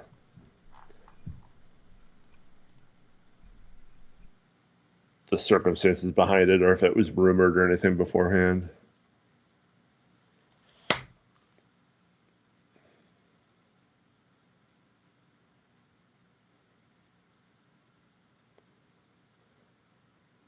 Yeah, sure, the Cat trade was surprising. I'm not saying other trades weren't surprising.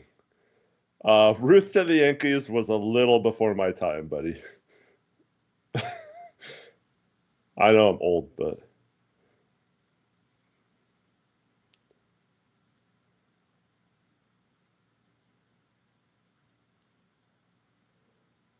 Brandon says Blazers' first opponent after the All-Star break is the Lakers.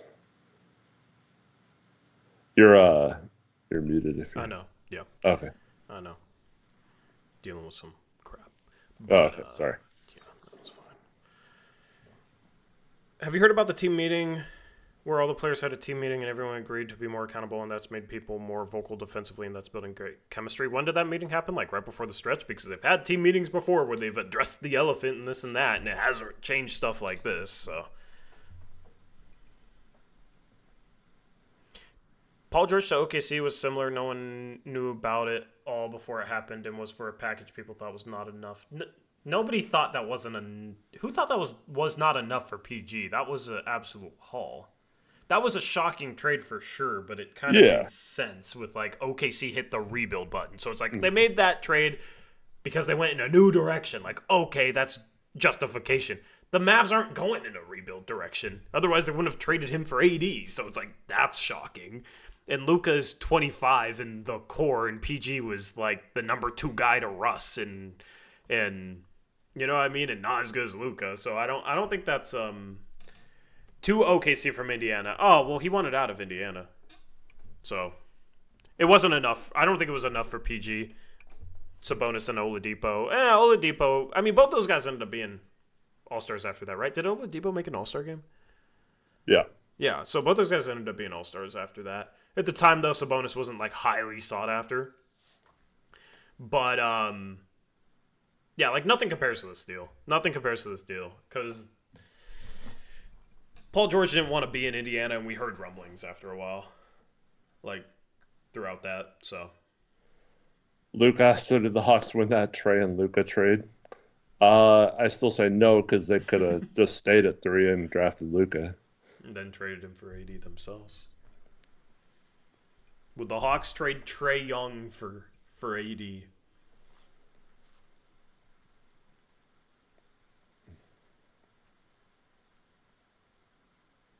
Can the Trailblazers go 21-12 over the final 33 to end up 41-41? I just don't think that's likely at all.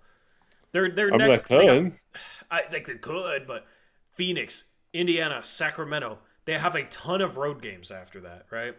At Minnesota, at Denver twice. They come home, play 2 home games after the break versus the Lakers. Maybe they'll have Luka back. Versus Charlotte. I don't know how long Luka's out for. Then they go on a huge road trip where they play Cleveland, Philadelphia, Boston, OKC on the road. The thing is like until the end of February, the schedule is not the hardest. March is brutal.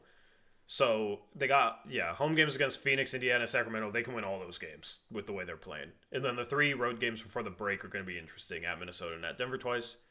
But like, if they lose those 3 games, like that dream is probably dead. Like if you can't win one of those 3 games on the road, like you're not going to go 21-12. But yeah, then the rest of February is Lakers, Hornets, Jazz, Wizards, Nets.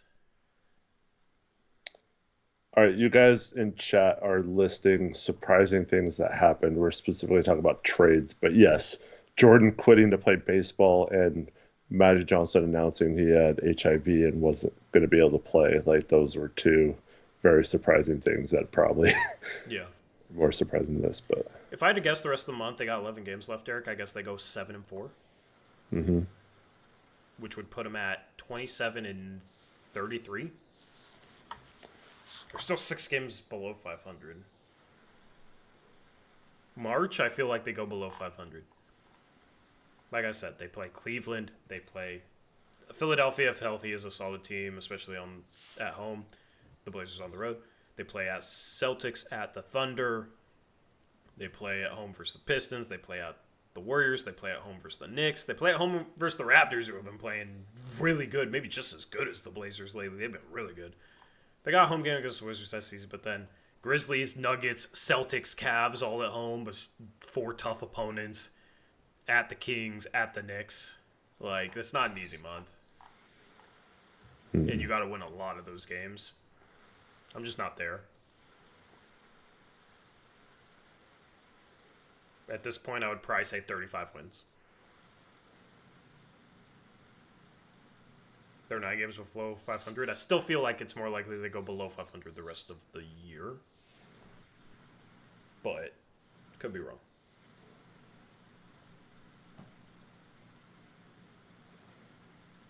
Yeah, the thing is with like finding equivalent trade, the context behind this trade and why Dallas made it is just so wild that it's like I can't think of another team that willingly gave up a young superstar MVP candidate in their prime for an older player to get better now in the future. An older, worse player to get better now and in the future.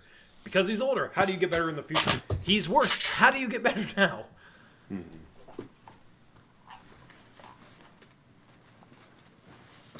Makes no sense. Makes 0 sense. Anyway, we'll be live again on Monday after the Blazers play the Suns again. Can they win 2 games in a row against the Suns? We will also go live if there's a huge trade like this again, or if the Blazers make a trade. Yeah, if something wild happens tomorrow, we'll probably go live because it's a Sunday. We'll be around.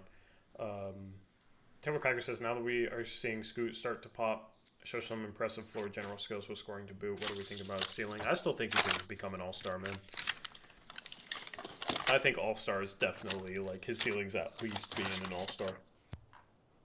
I think 21 and, 8, 21 and 9 is kind of my like... I think his ceiling might be even a little higher than that as a scorer, but I think that's, very optimistic while still being somewhat realistic, if that makes sense. Because he's found the efficiency. It's just finding more ways to score, get to the line. As a starter, he averages 17 a game. He plays better as a starter this year, statistically. But he's been decent off the bench. I mean, he played 24 minutes tonight. He had 13 points and 9 assists. And no turnovers. We did not talk enough about Scoot. We'll talk about him the one in the stream. 13 points, 9 assists, 0 turnovers. The 9 assists, 0 turnovers, Eric, is really impressive. That's phenomenal with how much he turned over the ball last year. You're muted, by the way. Sorry, my daughter was talking to me.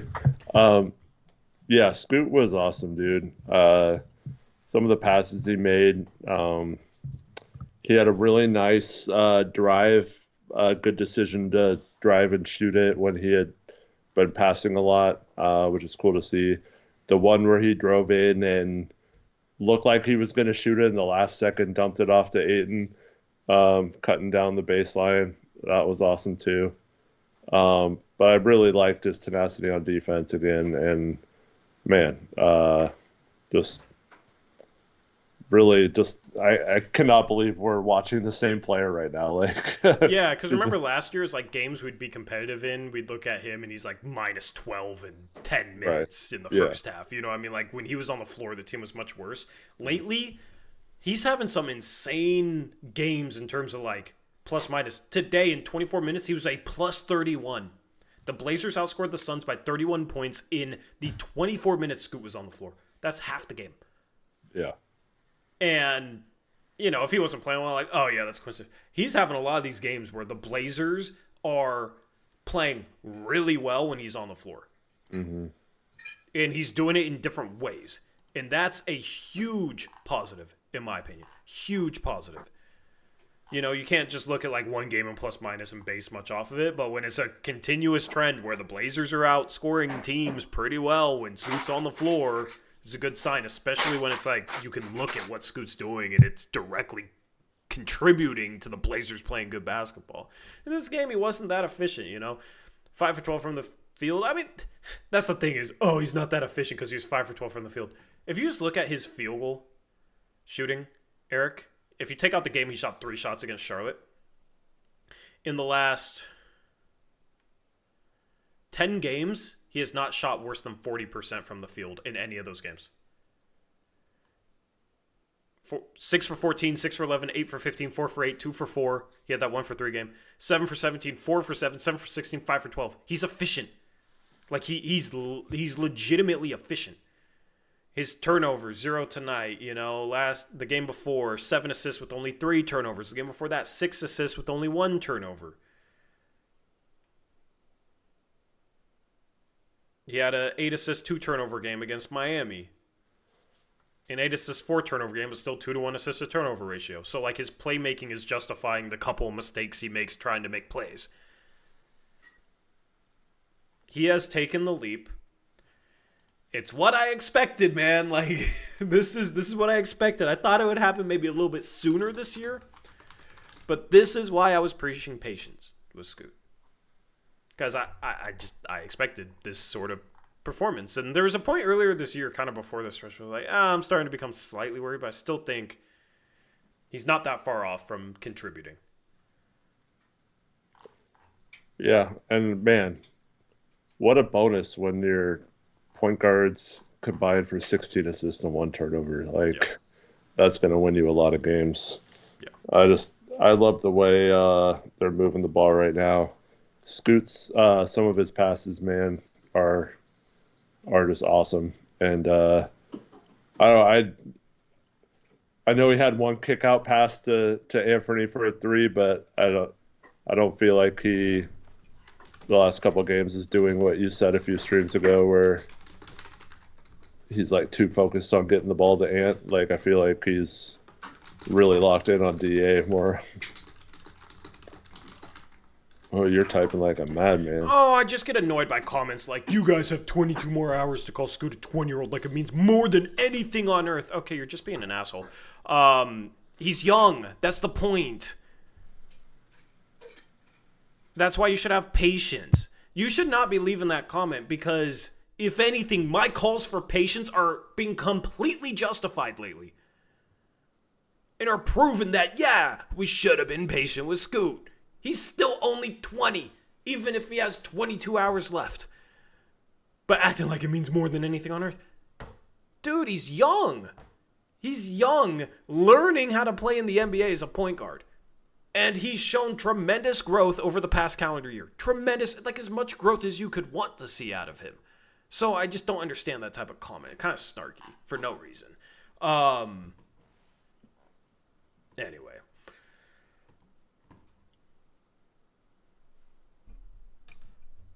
Because people do that. Oh, stop saying he's 20 all the time. I don't get it.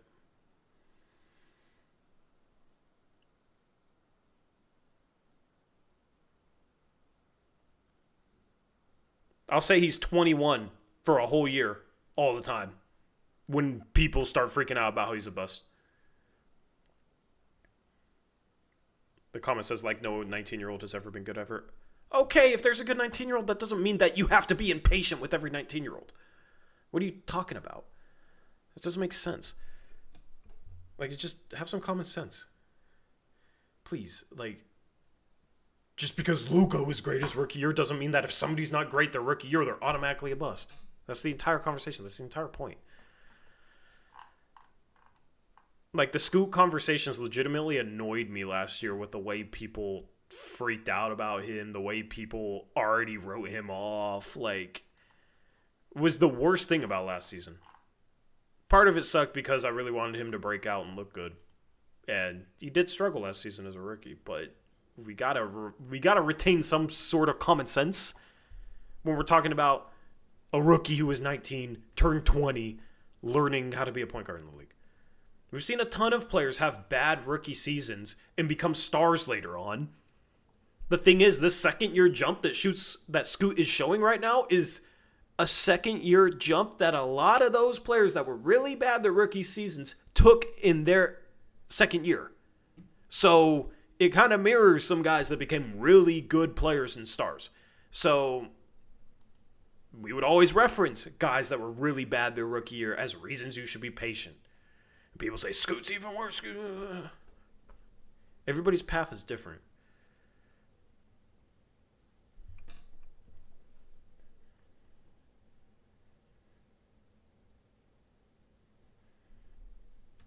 Yeah, for the record, Elizabeth Allen is not my mom. My mom is Charlie, and she talks in chat. Has sometimes. The last name Brandt. Yeah. Elizabeth Allen is a male. I am fully convinced that Scoot is the long-term starting point guard of this team, whether that means he becomes a star or not.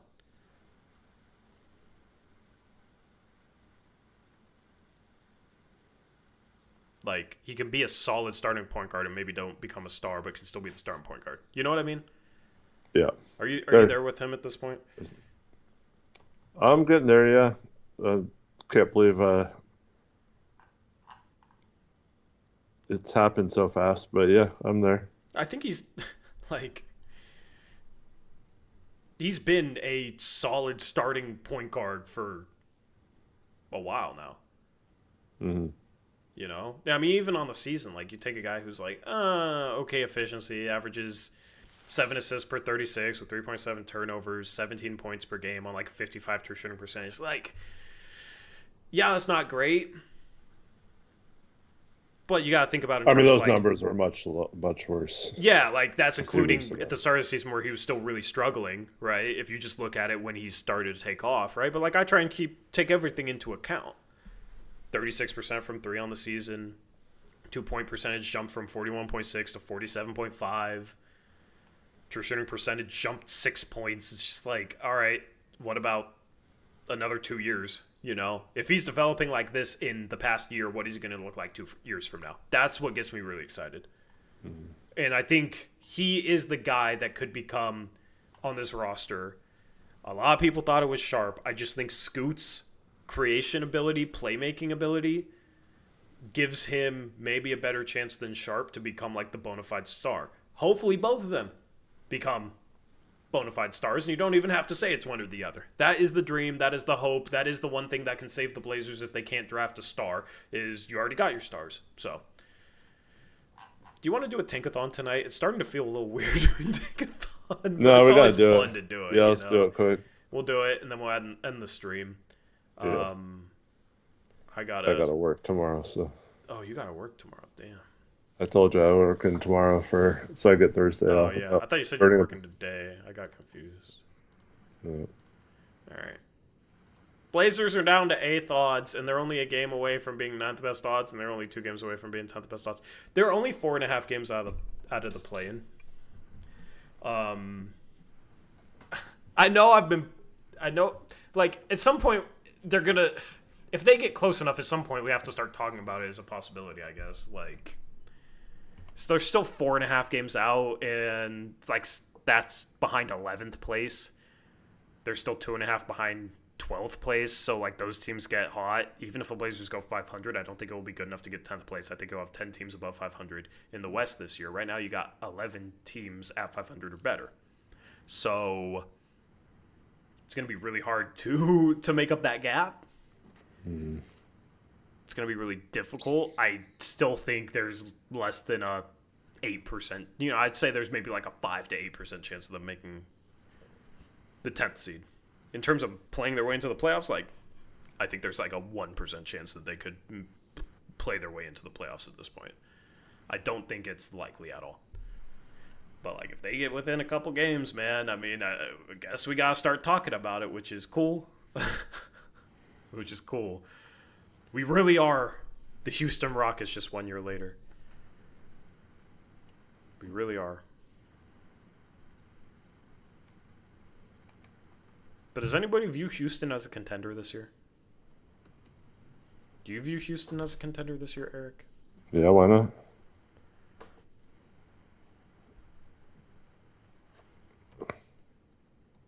I mean, who's in the playoffs? It's just like you need someone to lead you, right? Who's going to be that guy?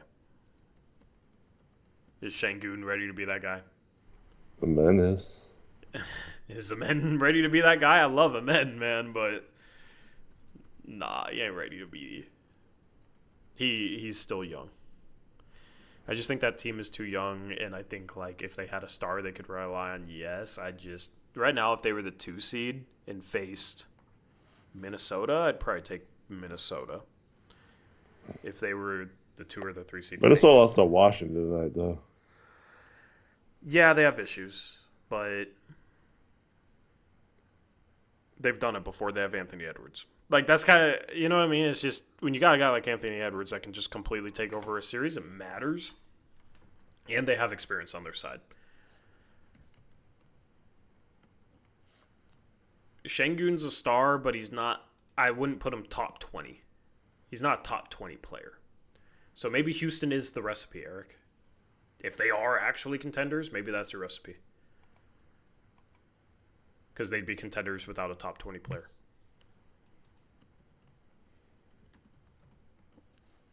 Right? Would you agree with that? Yeah. Anyway, let's simulate it. Let's scroll up from the bottom, see what we get. At 14, we got Houston via Phoenix. At 13, we got Golden State. At 12, we got the Sacramento Kings. At 11, we got San Antonio. At 10, we got San Antonio via Atlanta. At 9, we got Chicago. At 8, we have the OKC Thunder. Ethical tanking wins again. Ethical tanking. Let's go. We really are going to be the Atlanta Hawks from last year. Make the play-in and get Cooper Flag. That's crazy. Yeah. Look, we go on a winning streak. All of a sudden, we start doing better in Tankathon, Eric. Right. It's karma, man. It's karma. At 7 is Brooklyn. At 6 is Utah moving down 4 spots. So that means you got, Toronto, New Orleans, and Charlotte? Yep, and us. And Washington us. will be 5th. Yep. 5th is Washington. 4th is Toronto. 3rd is New Orleans.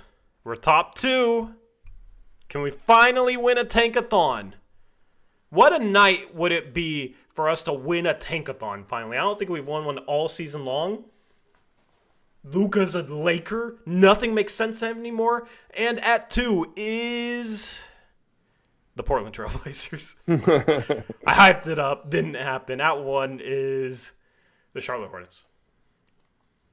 Well, Charlotte's going to make the wrong pick and take Harper, and then we get flagged. I mean, if we take Harper there, our identity, like, we're already building it, but then also just, like, so many playmakers, you know? Yep. Like, hypothetically, a lineup with like Avdia, Harper, Sharp, and Scoot should be the fastest paced lineup in the league. Mm-hmm. That would be fun. That'd be fun. Charlotte would definitely, no team's passing on Cooper Flag. He might be the player of the year in college basketball this year, which is crazy. Yeah, it's pretty much down to him and John A. He's averaging like 28 and 4. March Madness is going to be so much fun, man. I can't wait. I cannot wait for March Madness. Yep. Looking forward to it. Anything else for the stream, man? What a stream. What a night. Dude, I still cannot believe the Dallas Mavericks traded LUKA Doncic, man. Yeah. Imagine, How okay, so stupid. 8 games ago, right? We were looking awful without Denny. Yeah, so 8 games from now, you guys are going to be doing a post-game show. The Blazers have won 7 out of 8 games and are blowing out solid teams. And that's not even going to be the focus of the post-game show. Because Luka is a Laker. We would have had you drug tested if you told us that. I don't even think that's crazy enough for Desmond to come up with.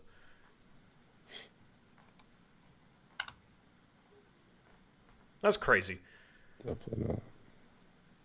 This night has been surreal. Nights like these, days like these, are when I really love the channel, doing what we do, your guys' support, you guys hanging out with us, you guys experiencing the NBA with us. We'll be live on trade deadline day. We'll be live next in a couple nights as we take on the Suns on the 3rd. We got 2 more games before the trade deadline. And I can't wait. Aeromancer must have missed the part where I did talk about the other trade that happened today.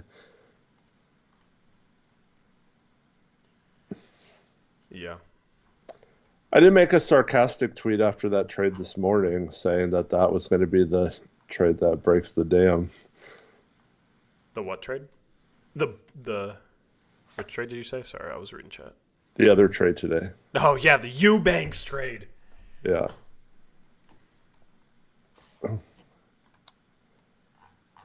The Eubanks trade. Look at Drew Eubanks. He made this happen. Yep. That phone call earlier was, with a Laker fan. The Shack of Trout. Yeah. It was with a Laker fan. Now, dude, you know what sucks about Laker fans now? Who can tell them anything when they act delusional and act like they're just going to get any random star? Right. Yep. We're going to get Luka. Yeah, sure, buddy. Oh, here he is, gift wrap for you. I know. Man. From, like somebody You don't even have to give up like Austin Reeves or your second first-round pick. You just have to give up 1 first-round pick. It's crazy, man.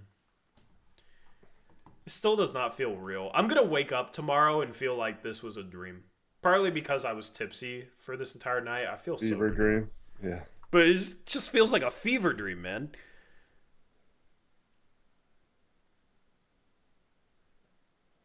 The Mavs could have gotten 4 first-round picks of OKC. Yeah, they might have been able to get Jalen Williams, too. I just don't understand. Like, nobody... They didn't even take offers from anybody else. They literally just decided, we want AD. You know what's fishy is, like, Nico Harrison and Rob Pelinka have ties, man. Like, it just feels fishy. Especially with that reason. Especially they didn't take other offers on it, but... The NBA moves on. This is a day when I'm, like, happy we're not...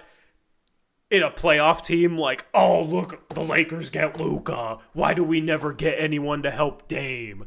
Because that would be the reaction, you know? Yeah. But with us rebuilding, it's kind of like I can see stuff like that go down, be annoyed that it's the Lakers, but just kind of enjoy it in a way, you know?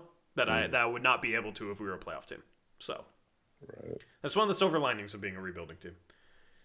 You got time. You don't got to figure stuff out. You don't got to worry about that. But someday we're going to have to worry about Luka recruiting who knows who to the Lakers. Giannis, maybe. Because the Laker fan I was talking to, like, watch Giannis. Like, I can't even say anything at this point. You guys got freaking Luka. You know, and then you got Wemby. Can we, like, pick up the Pacific Northwest and go place it in, like, the Atlantic Ocean so we can be a part of the East? Or something. Still have our beaches. Like, Maybe. can we do that? Is that possible? Please move us to the East. The West is going to be loaded. The West is always loaded. Right now, so one final thing.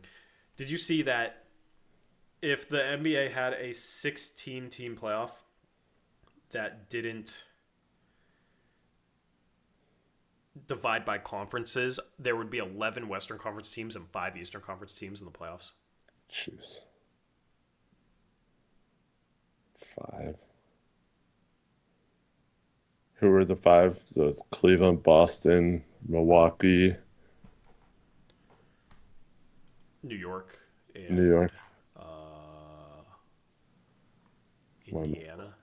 Oh, yeah. Indiana's been playing good, yeah. Yeah, they've woken up. Like, Detroit's 24-24. They're in 6th. 11th place in the West is 24-24. You know what's funny? The Blazers would be in the East. They would maybe have a better record in the East because they win so many games against Eastern Conference teams. They would only be 1 game out of the 10th seed, 1 game out of the play. And if we were in the East, we'd be really discussing playing in this Chicago. Like, if we were in the East, we would probably make the play-in this year. Yeah. Insane. Well, your Blazers are good, and Doncic is a Laker. I don't know what reality is anymore. Nothing makes sense anymore. But the Blazers playing good basketball. Scoot Henderson breaking out. Shaedon Sharpe had some great moments off the bench.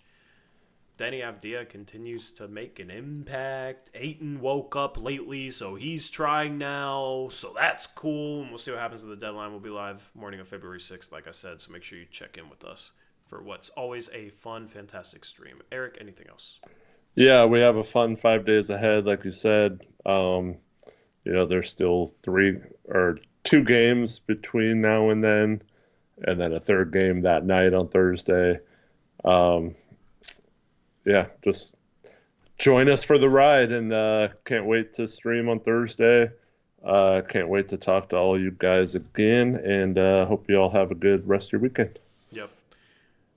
Yep, agreed. One final thing before I end the stream. Gotta give a shout out to Tamani, sticking it to his old team, showing him what they're missing. 18 points, 10 boards, 4 steals. We didn't talk about him tonight, but we need to. He's been playing great basketball as well, especially offensively.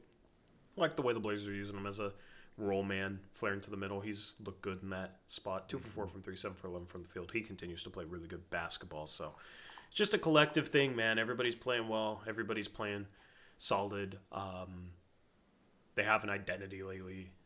Mm-hmm. It's just stuff I didn't think I'd be saying anytime before the trade deadline. So right. Hopefully you guys are enjoying the basketball. If you are tuning back into the Blazers for the first time in a while because they're looking good, welcome back. We appreciate you. Hit the like button on the way out of here. We appreciate those who donated tonight. Your support means the world to us. And shout out to those of you who are members or gifted memberships. That support means a lot as well. We are out of here. Shout out to BetUS. We'll have a live stream again on Monday unless something big happens for the Blazers or the NBA tomorrow, at which point we will tweet. We will let you know if something crazy happens. Just check in with us because we got a lot of streams coming for you over the next week. Anyway, we are out of here. Have a good rest of your night and a good rest of your week. And Blazers win again!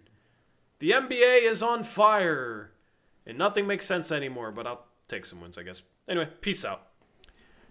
Go Blazers!